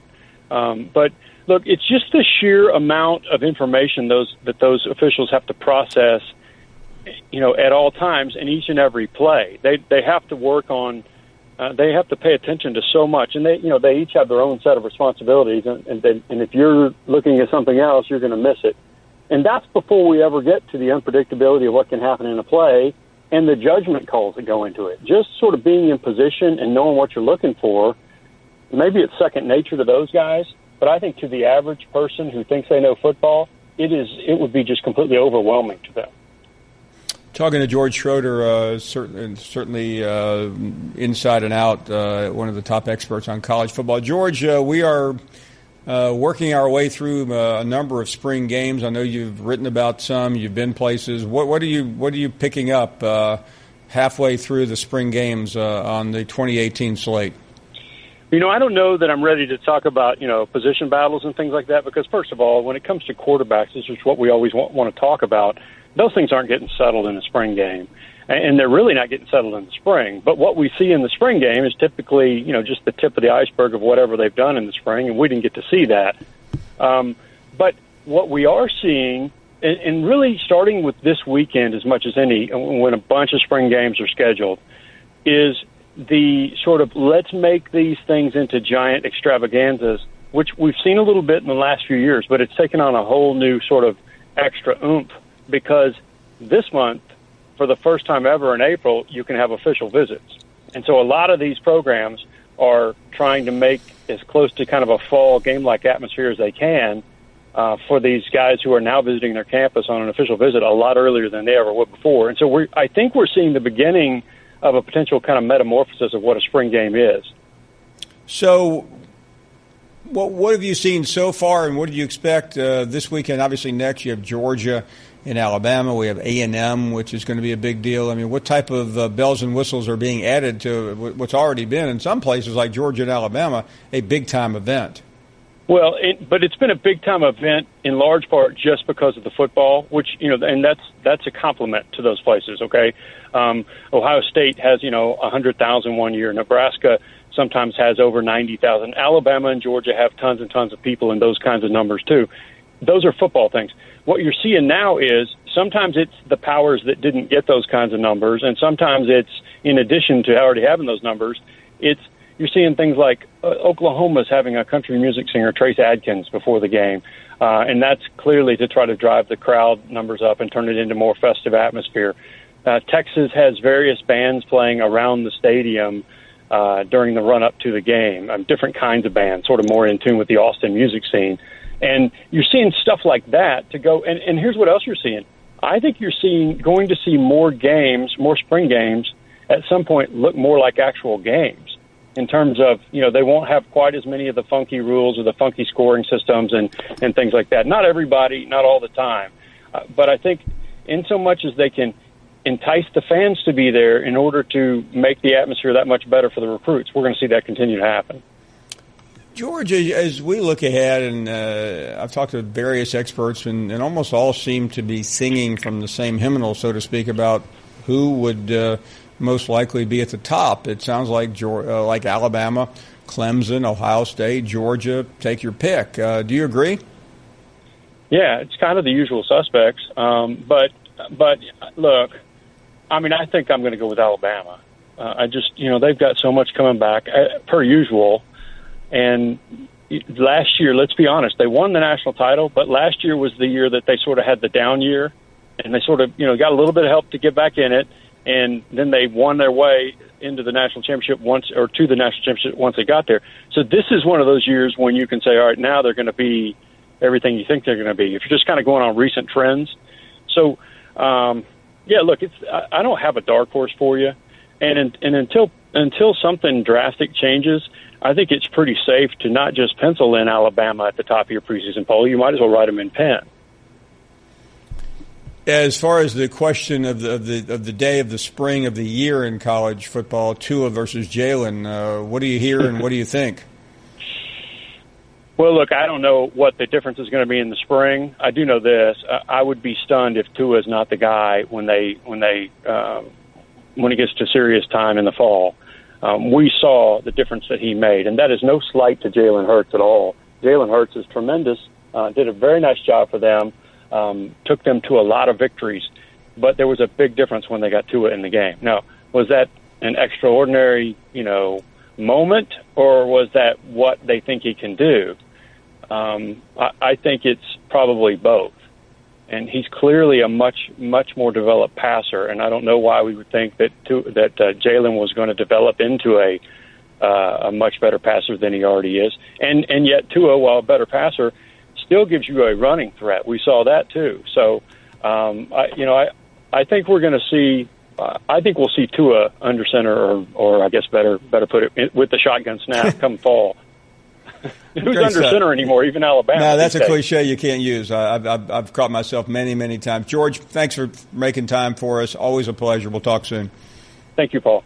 George Schroeder, USA Today, giving us his take on the spring. So many big games this weekend, and obviously next. More guests to come here on our Friday afternoon edition. It is Friday the 13th. We'll be right back. You're listening to the Paul Finebaum Show podcast. Welcome back. Glad you're all here. Greg next up in Athens. Greg, welcome to the program on this Friday. How are you? Happy Friday, Paul. Thanks for taking my call. Thank you. You had some really great calls. I wanted to ask you, are you familiar with Frank Lutz, the pollster? I sure am, yes. Yes. And, over the course of this past week, and probably even further back, you've had, a lot of callers who don't like certain callers and the back and forth and all that. And I was thinking, when you guys do remotes, that it would be a good idea to try a focus group hosted by Frank Lutz and have the people there with the dials. And these could be for those who don't know, don't I mean, Lutz was a longtime political consultant. During the last campaign, he would get a group of people together and watch the debates, and then he would study and disseminate what he learned and how it may or may not affect the outcome. So, right. I think you're right. I would almost hate to see a focus group on this show and on the callers, wouldn't you?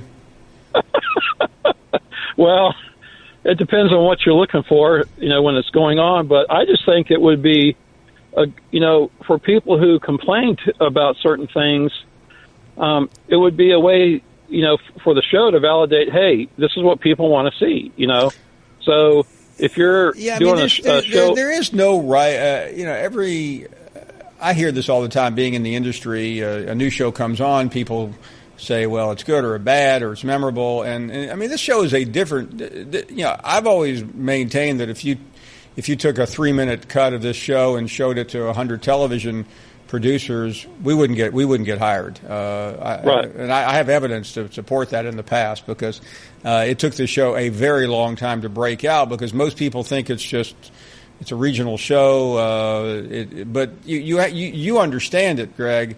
This show is something that happens over time. I remember I heard Rush Limbaugh say this many, many years ago. Like him or not, he's one of the most successful radio people of all time.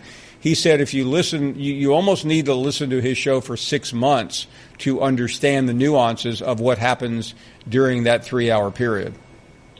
You're right. And there's a lot of people that call for the first time, and there's something they don't like, and they haven't been there long enough to know necessarily what they're talking about.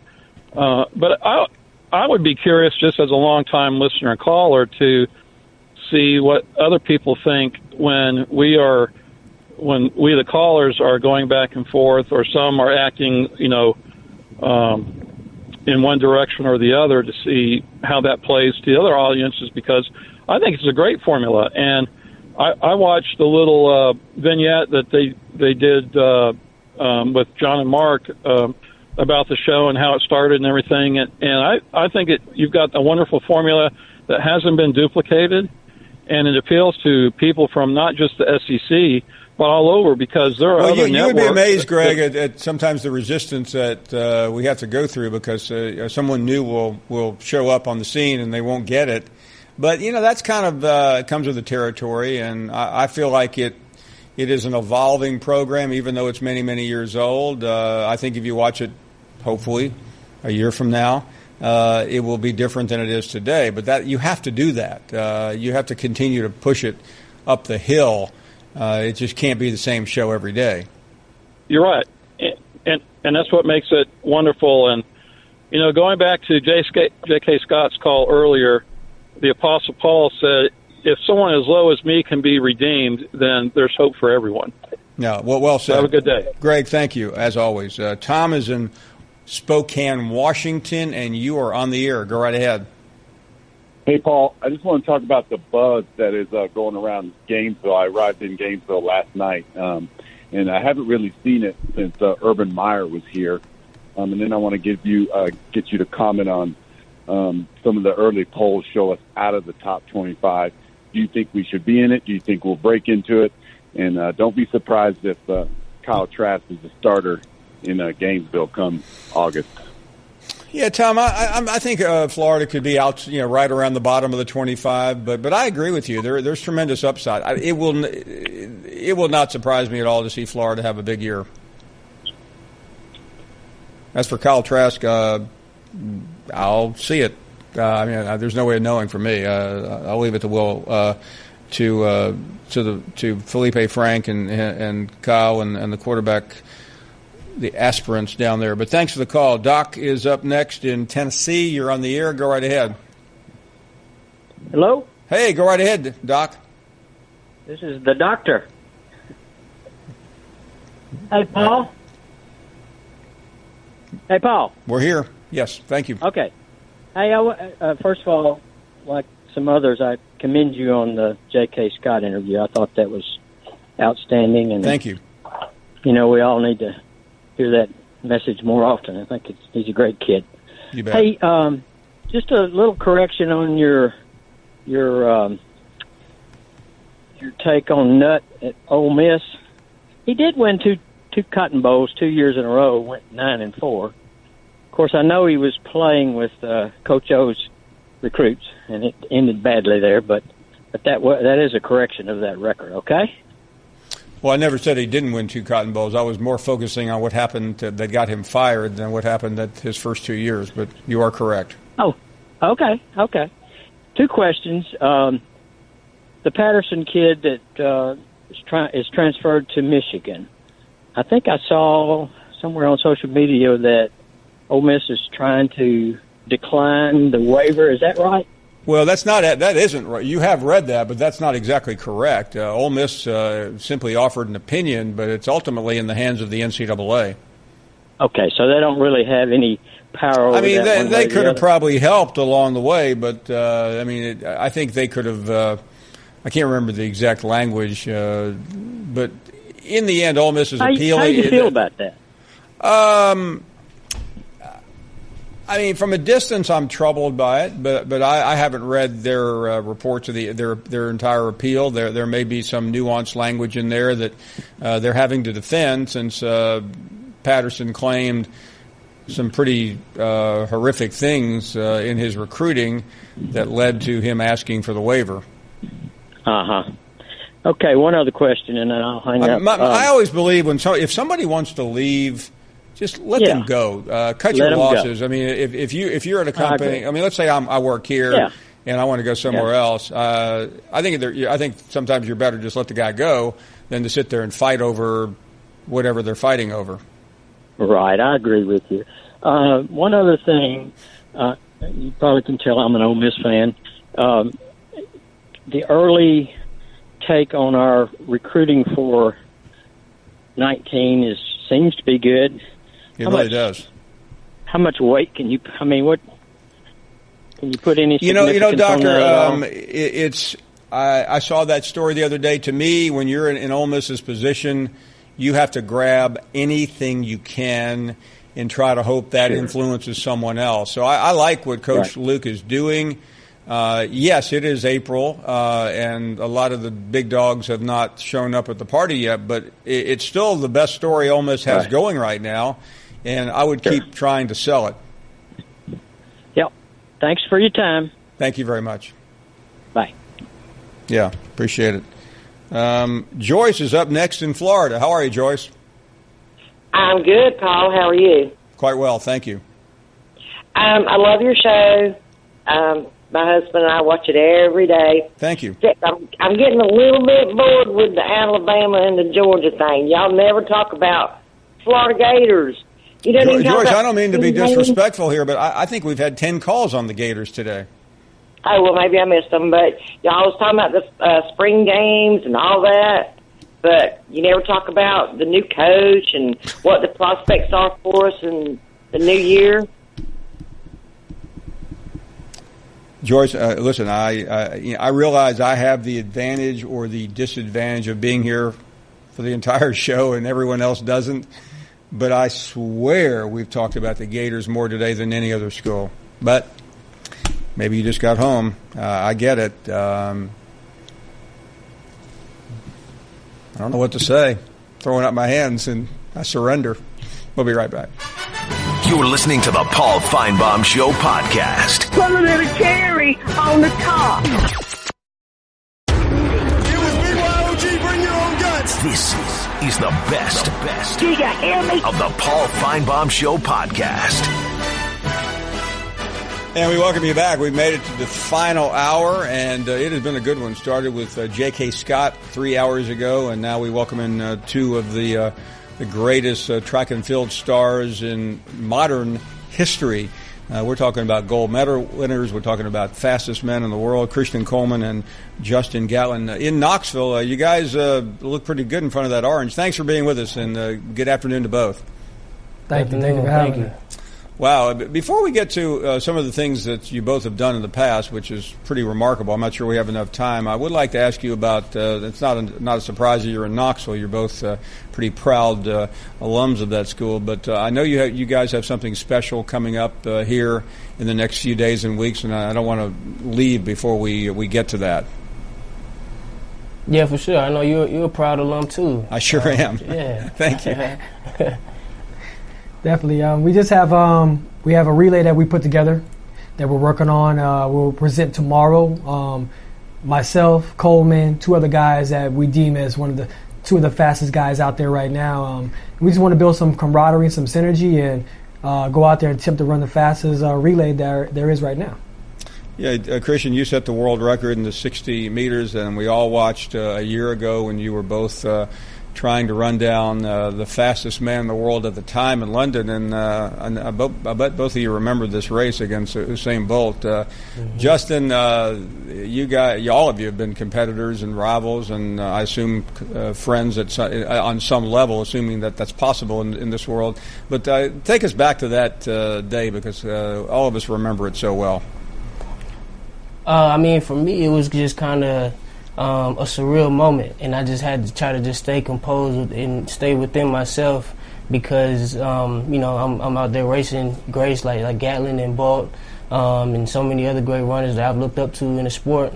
And so I just had to stay composed and stay within myself and know that I belong there and go out and try to win. And it ended up being a really historic moment with it being Bolt's last race, and I couldn't ask for a better result. Gat got the gold and I got the silver, and it was a pretty special moment for me. I always remember my first major championship. And Justin, certainly that rivalry that you've had with Bolt is legendary. I am curious. That was such an unusual event, because I think that was his last race, was it not? And yes. You guys were both able to advance against him. I know you want to win, but that had to be a weird feeling, did it not? It was weird. I'm going to tell you how the story really went. So I remember running the semis, and I got through my semis. I'm waiting in the back to pick up my clothes, and then Usain and Coleman are in the same semi, and then Coleman beats Usain in the semis, and they look over at each other crossing the finish line. And then Usain comes back into the room. He's like, "Yo, who is this young kid?" And I was like, "Hey, I told you." I told you. He's like, "Man, he won't back down." I was like, "Yeah, that's how it's going to be in the final." He's like, "All right, I got to be ready." So basically that's what it was. And going into the finals, I think that he was really focused on how well Coleman was going to run and try to be able to catch him, because Coleman has that fire start. And I was out on the outside, and I just ran the race I could and tried to come to the finish line. And he snuck us. I snuck him on the outside, and I got the victory on the outside. I'm interested, because you guys are, you're legendary rivals. Is there a friendship within the rivalry, or is that possible in your world? Oh, definitely. I mean, it's not like we're sitting back playing Xbox Live together, but but we have a respect for each other for sure. When I step on the track, he knows that he has to run. When he's there, I got to give my best as well. It was an unorthodox experience, because usually going into a championship, we're only focused on each other. Now you have someone like Coleman who steps up to the plate and he knocks it out the park both rounds. So Coleman could go out there and say he's never been beat by Usain Bolt, ever. That's a big accomplishment as well. Christian, you alluded to it a minute ago, but you're the young guy in the crowd. These guys, the guy next to you, and Bolt's been out there for a long time. You were alluding to or talking about being out there with them. You can't look over and go, "That's the most famous sprinter of all time, can you? Or okay, obviously you didn't let it bother you, but I'm curious when you get out there with him. Nah, you try to just go out there and, you know, stay within yourself. Make sure you run your race. And that's one thing my coach was telling me the whole time, because I've never been in a situation like that, or an environment of that magnitude, and a race of that, you know, that caliber of athletes. And so he just told me before the race, just, you know, look down your lane. Make sure you just stay within yourself and stay focused, and, you know that you earned your spot here. You deserve to be here. You deserve to win just like anybody else. So, you know, don't worry about who the competitors are. Just go out and do what we've done all year. And, I mean, it paid off. I got a medal in my first major championship final, and, you know, obviously, like I said, something I always remember. I want to ask both of you as we wrap up. We talk a lot about college football here, Tennessee football as well, Justin and Christian. And I know there's always this tug of war with guys you're as fast as you to play football. And I know it's not unusual to dabble in it, but I'd be interested in both of your experiences. I mean, my experience is I played football pretty much my whole life. I started running track when I was like 4, and then played football when I was 5, all the way through high school. And I mean, I kind of thought that football would kind of be my route that I would go in college, but, you know, it comes down to what would be best for paying for school, and you know, what would be best for your future.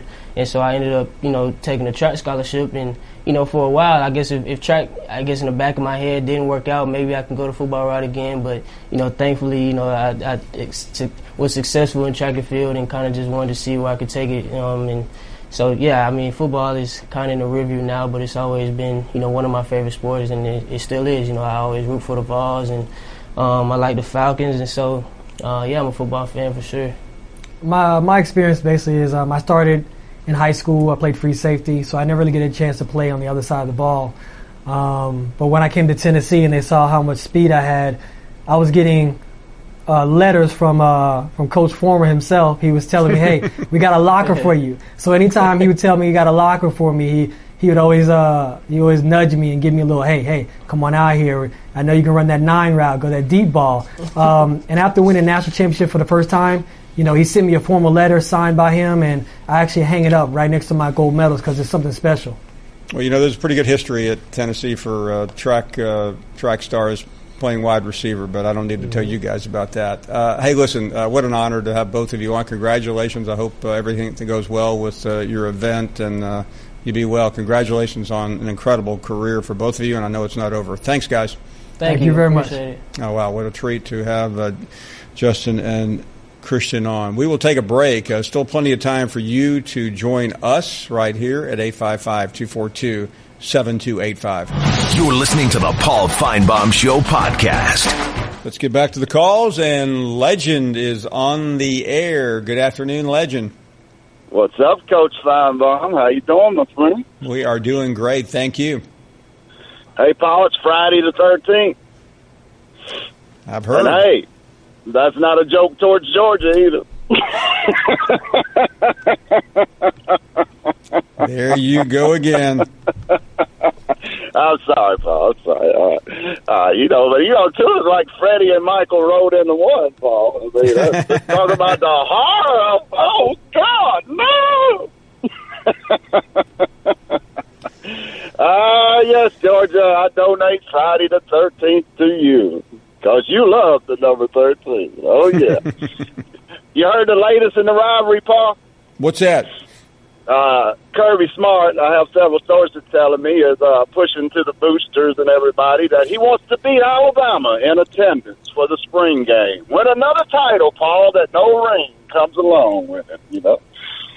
So, I mean, go Georgia fans. Go Georgia fans. You know they're sensitive, Paul. I don't know what the deal is with Georgia. They're fans are mighty, mighty sensitive fans right there.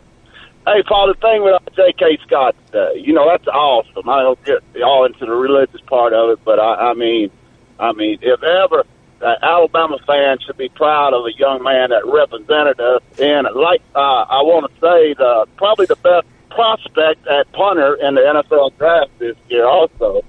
I mean, that was just fantastic. That what distinguishes your radio show, dude. Never know which direction it's going to go in. That's what makes it so great. There might be somebody poisoning a tree. There might be somebody praying with the president. Who knows? Hey, Paul, big news. Back on the radio tonight at 6 o'clock. Well, I am so pleased to hear that. Yeah, thank you. Thank you, Paul. And for folks in Birmingham, tune in to 99.5 after Finebaum and listen to The Ride Home with the host, Kiper, and the legend. And other big news, Paul. Headed to Mobile, Alabama to spend the weekend with the godfather of college football, Daddy Sheridan. Oh, you're heading down there now? Right after the show tonight. I'm headed down after the show tonight. Headed down. I got married a couple weeks ago, Paul. You got married? Yep, got married a couple weeks ago. Danny has rented a whole floor for the legend in a 5-star motel. Got me a special table at Roof Chris Steakhouse. Man, you need to live stream the weekend. Yeah, I'm definitely going to get some pictures and some live streams with the godfather of college football. There ain't no doubt. He's having me down. I appreciate it. And he told me and you got one thing in common that nobody else in sports has in common. He says that me and you are the only two sports personalities that he has ever let step 1 foot into his house. Well, yeah, I mean, I've been there in the past. I tried to get in a few months ago, and he wouldn't let me in. So yeah, there's a gate. Vito's out by the gate. Yeah. You got to get past Vito to get in there to the Godfather. But his house is so big. It was at Homes and Garden. I mean, yeah, I thought I was at the Playboy Mansion. The place was so big. Yeah, it's awesome, man. It's just awesome. But headed down to do that. Well, I mean, he's a billionaire, so what do you expect? Yeah, I know, Paul. I mean, Danny. That's why I go, because Danny is you and Danny are like mentors. You like my radio mentor, but Danny's like my gambling mentor. I'm your poor mentor, and he's your wealthy mentor. Amen. Now you got it, brother. Now you got it. Now you preach it to me now, Paul. But I wish I made your salary. I make a few dollars more than John, but I don't make quite as much as he. Don't upset John now. Nah, I'm loving you, John. I'm just kidding. That was a joke. Now that was a joke. I know John's contract is he got to make $1 more than the legend. I heard about the contract, but good news is I may get a raise soon, John. So you may get a raise soon. Hey, Paul, great show this week. Appreciate all you done for me, dude. Love the whole show. The J.K. Scott, Alabama, to Georgia, all the fans loaded up this week is why you the king of the South. Dude, king of the South. Love you, dude. Peace out. Thank you, legend. Have a great weekend. Thanks. Marilyn is up next in Florida. Marilyn, how are you? Well, Paul Finebaum, I am just wonderful. How are you today? We are doing great. Thank you very much. Great to hear from you again. You certainly are. You're having a wonderful show today, and I can't tell you how excited I am to follow Gatlin. I mean, I live right here in the same area that he grew up in. Oh, I didn't realize that. Oh, yes. I live in, are you ready for this? Milton, Florida. I know exactly where it is. Oh, listen to you. Woo, you're all that. I think let's see, that's which direction from Pensacola, right? It's right outside of Pensacola, isn't it? Correct. It's to the east. Okay. It is to the east, and about 23 miles to the east. And we are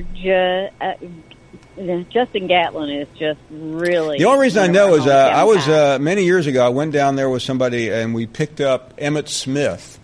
And, yes, you did. And I think we were in Milton briefly, so that's my only recollection of Milton, but I do remember it.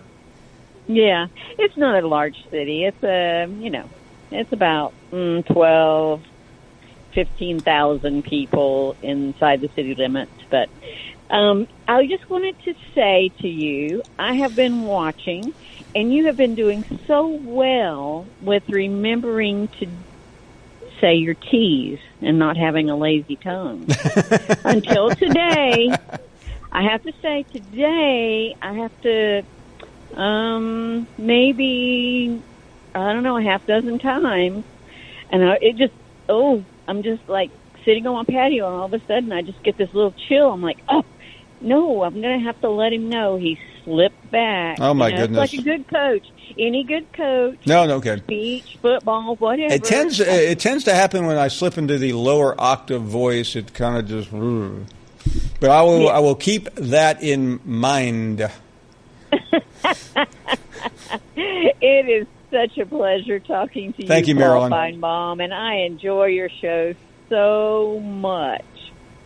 Well, it's great to hear. I'm going to sound like I'm trying out for a fellow tonight. It's really great to hear from you. Thank you so much.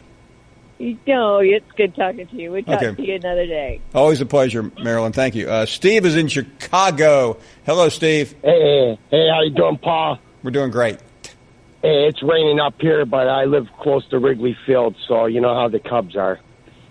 I do. But anyway, that PK stand, that thing about Alabama's punter, that is so beautiful to hear. I mean, we need a few more people like that. He was amazing. He really. You know? I mean, I know a lot of people I did saw not. the interview, and I mean, it was just beautiful. You know. Yeah, for those who are just getting on, we put it out on our Twitter feed, the interview. So, and I know sometimes you always hate to get in the car and hear you just missed something, but it was truly one of the most memorable interviews I've ever had. Right. Hey, I get to Decatur, Alabama a lot because I love the SEC. I'm in Big Ten country, as you know, and these guys don't know what the heck they're talking about football because it's totally different down there. But I will be at the Iron Bowl for Alabama and Tuscaloosa, so I'll probably see you there. I hope so. But I'm going to keep calling every week because sometimes I don't get through. You know, that happens. Well, you stay at it, Steve. It's great to hear from you from Chicago. Johnny is in Kentucky as we get ready for the Kentucky spring game. How are you, Johnny? I'm doing good. How are you doing, Paul? We are doing great. Yeah, I was sitting here waiting for the blue and white game to come on now, but I was wanting your input. I mean, I got a chance to see Gunnar Hope play a little bit last season during the spring game. He did pretty good for the time he had on the field, but what about this Terry Touchdown Wilson? I haven't seen much of him and was wondering if you could give me a little input on him.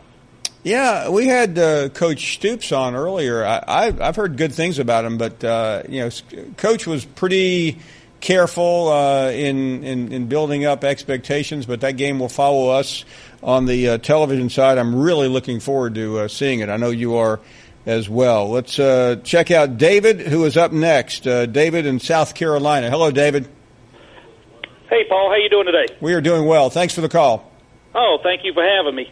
Hey, as always, I want to bash Carolina a little bit again. They do have something to cheer about last night, I guess. Asia Wilson, number 1 overall pick, so congrats to them for that. Yeah, she's a tremendous player. She is. I'll give them credit for that, but other than that, there's not much credit to be given. Look like you need a haircut, too, by the way. I'm sorry, David. Somebody was talking to me. I missed what you said.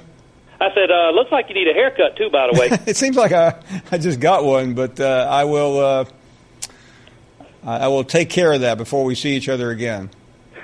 I'm headed. Actually, I'm going to show you how loyal I am to the Volunteers. I'm driving 5.5 hours next weekend to go to the spring game. Are you so, really? That's pretty loyal there. Okay, where are you in South Carolina? I'm about 45 miles south of Charleston. Oh, okay. Now you're way down there. Okay, I got it. I'm in between Charleston and Beaufort. Okay. So I'm going to drive 5.5 hours to the spring game. I must bleed orange. Somebody needs to cut me. Well, I mean, listen, it's the first football game that Tennessee didn't play in a bowl game, so it's the first game since November. I can understand your enthusiasm. Oh yeah, I'm excited. Hey, my question for you today: what's going on with the quarterback situation? They going to go with Garantano, or is Pruitt going to try something different? I think so, but that would be my best guess. I hate to run on that question. We are out of time. You're listening to the Paul Finebaum Show podcast. You're not worth a flip. Ryan! I don't know how else to say this, so I'll just say it. What is it, Linda? I think we should see other people. Are you breaking up with me? On a roller coaster? Well, we do have a lot of fun. Maybe we should stay together. An emotional roller coaster? Surprising. What's not surprising? How much you could save by switching to Geico. I just need a little me time. Geico. 15 minutes could save you 15% or more. And we welcome you back. Final 30 minutes on this Friday afternoon. Let's continue with more phone calls. And Kathy is up next. What do you say, Kathy? How you doing, Paul? I'm driving in from San Antonio to College Station for the Maroon and White game tomorrow. Oh, wonderful. Very excited about that. I don't blame you. Been fascinated listening to the show this afternoon and, listening to J.K. I remember a couple of years ago you had a great program with the Archbishop on, and I love the way that sometimes you'll go off in an interesting direction and let the show take a different direction. Yeah, I mean, for those, let me say this. I really appreciate you saying that. I'm a big believer that people have every right to believe whatever they want to believe. We never try to push that, but I'm also someone who, when religion comes up, why act like it doesn't exist? And I think too often people in my business cringe when people like J.K. talk like they do. I frankly found it to be inspiring and fascinating, and I'm sure some people prefer not to hear it, but if they don't want to hear it, they can turn the show off. That's absolutely right. Absolutely right. Hey, listen, a couple of thoughts in my mind as I'm going to College Station. I sure am going to miss seeing Christian Kirk, and that's actually why I called. I would like your thoughts on the new NCAA ruling for kickoff. Marcus Spears was talking about it earlier today and how he thinks it might impact college football. What do you think about the new change in the kickoff? What did Marcus say? I really haven't heard much. I mean, I've heard about the rule, but I haven't heard his thoughts. Oh, I wanted to hear your thoughts. I was hoping that you could inform me. There's been a lot of speculation that it's really going to change the nature of the game, and I think Marcus was of a mind that, football is football, and we're all going to be sitting there watching it, and that it's not really going to have that big of an impact on the way the game plays out. But I just don't want to see anything happen that would prevent those fabulous electric returns that we all love. Yeah, you know what? I tend to agree with you on that because if you always get into a conversation, what's the most exciting thing in a football game? And I frankly think a punt return and a kickoff return are among those. What was it? Was it Alabama's national championship game a couple of years ago when they returned the kick? There are just very, and you could debate the difference. I mean, I think a punt return is maybe even more dramatic because it happens faster. But I think I'm not a big, and there's some new rules that even came out today, Kathy, on the fair catch, I think within the 25. But, right. I tend to agree with you. I'm really not crazy about changing things just to change them, and I think sometimes that's what they do. Absolutely. Well, listen, before I let you go, and then I'll hang up and listen to you, I'm excited to go see what Coach Fisher's going to do with my Aggies. I'm excited to see what kind of changes we're going to have in College Station, but just by chance, did you ever have the pleasure of meeting Dave South? For years, he was the voice of Texas A&M football, an absolutely fabulous play-by-play color announcer, and I was just curious if you ever had the chance to talk to him. I regret to say I have not or had not. I mean, I'm certainly acutely aware who he is. I hate that I didn't. He was great. Legendary. Well, give me your thoughts on A&M, and I'll let go and listen to you on air. Kathy, thank you. Have a great weekend. You bet. Have a great time. I actually feel pretty good about A&M. I don't want to get into the thanks. I think sometimes it's some teams are some schools you can just look at and go, I don't know how they're going to win 5 games, but to me A&M with the right staff, which I absolutely believe they have with Jimbo. I believe that they've got a chance for a pretty good season. I mean, again, let's not get carried away. The schedule is very difficult. Playing Clemson, I think, is a tremendous disadvantage. If you put some other schedules into A&M's, they would be in much better shape. I think the schedule is too hard for them to have a great year, but I don't think that's a necessity. I think Jimbo turning a corner is really what it's about, and I think he will do that. Arthur is up next. Arthur, good afternoon. Hey, Paul, how you doing? We're doing great. Good to hear from you. Hey, a couple of weeks ago, you had a guy call in, and was talking about Curtis Brown, the wide receiver for Alabama. Yeah. I've got a funny little story to tell you about Curtis Brown. Okay. All right. I used to work with a guy. His name was Steve Nix, and in Fairfield, Alabama, and his cousin was Patrick Nix, the quarterback at Auburn. Oh, sure. He went on to become a coach, yeah. Yeah, and I'm a big Auburn fan. This guy was Alabama all the way, and he told me, just kind of set this up, he was killed in an automobile accident about 20 years ago. But he told me a story, and this will help your listeners understand about these athletes. He was sitting in the stands at Bryant-Denny, and Curtis Brown, I don't even remember what game it was he was telling me about. He said every time Curtis missed a pass, he'd jump up and scream, "Put your hands up. You're worthless. You're this, you're that." And he said he kept jumping up. Every time Curtis missed a catch, he would jump up and scream. All of a sudden, he got a tap on his shoulder. He turned around. He said there was this huge black man behind him. He said, "Hey, boy." He said, "That's my little brother you're talking about there." Ooh. He said, "You know what I did, Arthur?" He said, "I sat down and I kept my mouth shut the rest of the game." That is a great story. Yeah. I mean, it's so funny because the fans are, they're fanatics. That's what. Oh, sure. That's where fans come from. But think about it. When you're out there and you're watching these games and these kids are out there playing, their families are in the stands. You know, you can't criticize them like you do.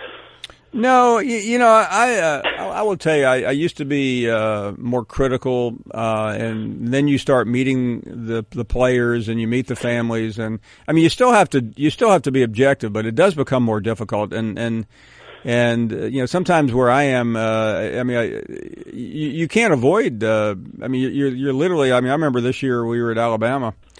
I'm walking down the hallway to my room, and I run into all the Alabama players are on the same floor, and they start talking to you and start taking pictures, and you start going, man. I mean, I realize that's Alabama, but it happened to me this year. Where was I? I was at Missouri. It happened at Mississippi. So, I mean, you get to you see that side of it, and sometimes a lot of people in our profession, you know, you go to too much. You go to the extreme, but I mean, ultimately, you have to tell the story. And you have to be truthful to the audience, but it does become more difficult the more people you know. Yeah, but you know the point I'm trying to get across to these people that are, you know, all the people that listen, your listening audience, you know, you got to remember these are young men. They are, yeah. You know, they're young men and they're not getting paid multi-million-dollar, and they're going to mess up. They're going to make mistakes. No, sure. I've had the privilege. The company that I work for, we had several former Alabama players that I worked with. And me being an Auburn fan, we used to have such a great time. I worked with Roger Schultz. Let me ask you this. Did Roger ever do an honest day's work? Hey, Roger was an inside sales rep for the company that I worked for. I don't work for the company anymore. That's funny. I worked for that company for 34 years, and I was a shipping supervisor, and Roger was inside sales rep. And whenever I'd tell people that I knew Roger, they'd say, well, what kind of a salesman was he? I'd say, Roger was one hell of a damn football player. No, I have no doubt. That's funny. And that was our relationship. I hear you. I would have probably been the same way. But anyway, that's all I wanted to say. I just thought that would lighten up things on a Friday. We needed it. Thank you very much. Appreciate it. Sean is up next in Florida. What do you say, Sean? Hey, Paul, how you doing? We are doing great. Thank you for the call.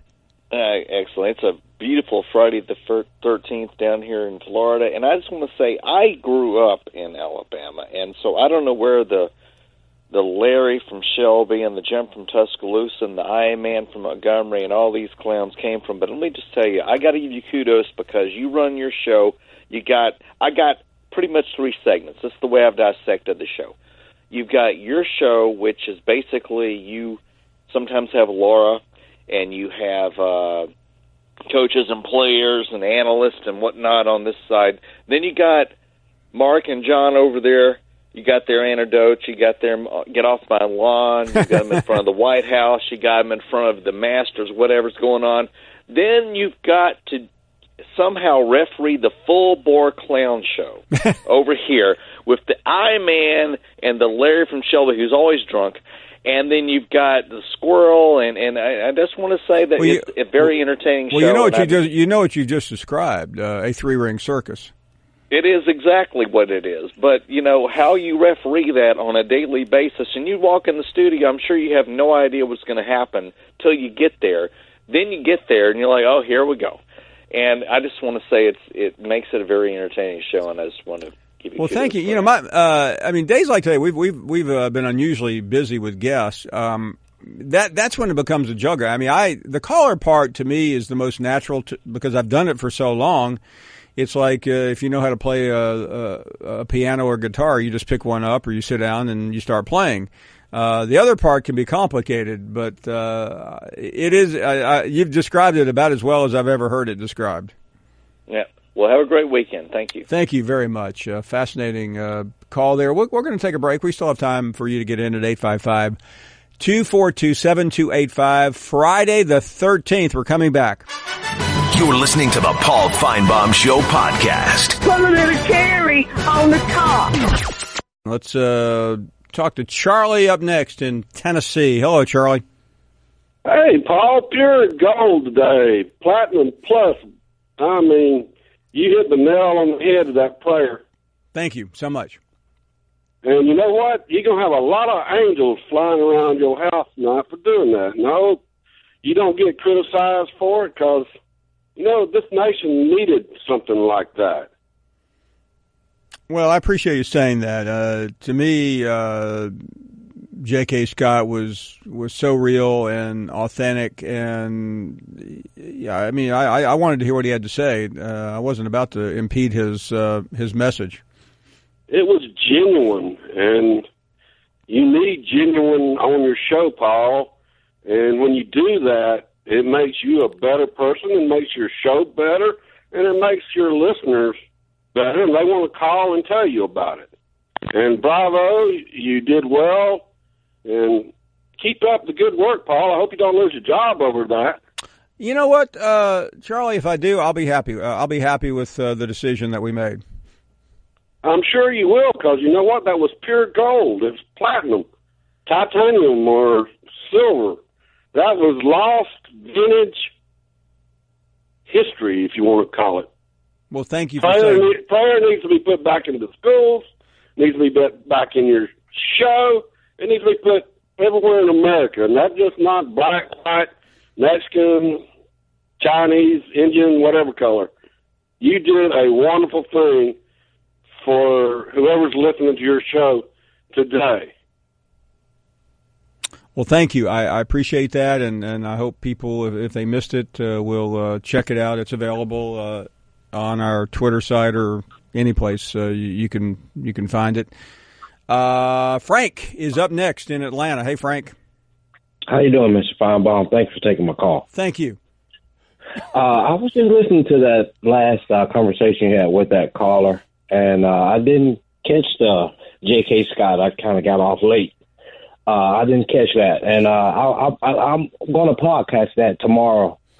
And it sounded like it was pretty major. Let me briefly explain, because I know you called about something else, but J.K. Scott was at the White House earlier in the week with Alabama, and I heard that after the president and Coach Saban stopped talking, J.K.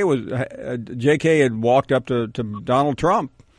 He had a premonition that on the way over he had heard a song, he said, and wanted to pray with the president. And he walked up to him and said, President Trump, can we pray together? And Trump said, sure, let's. So a number of players kneeled down and they had a prayer.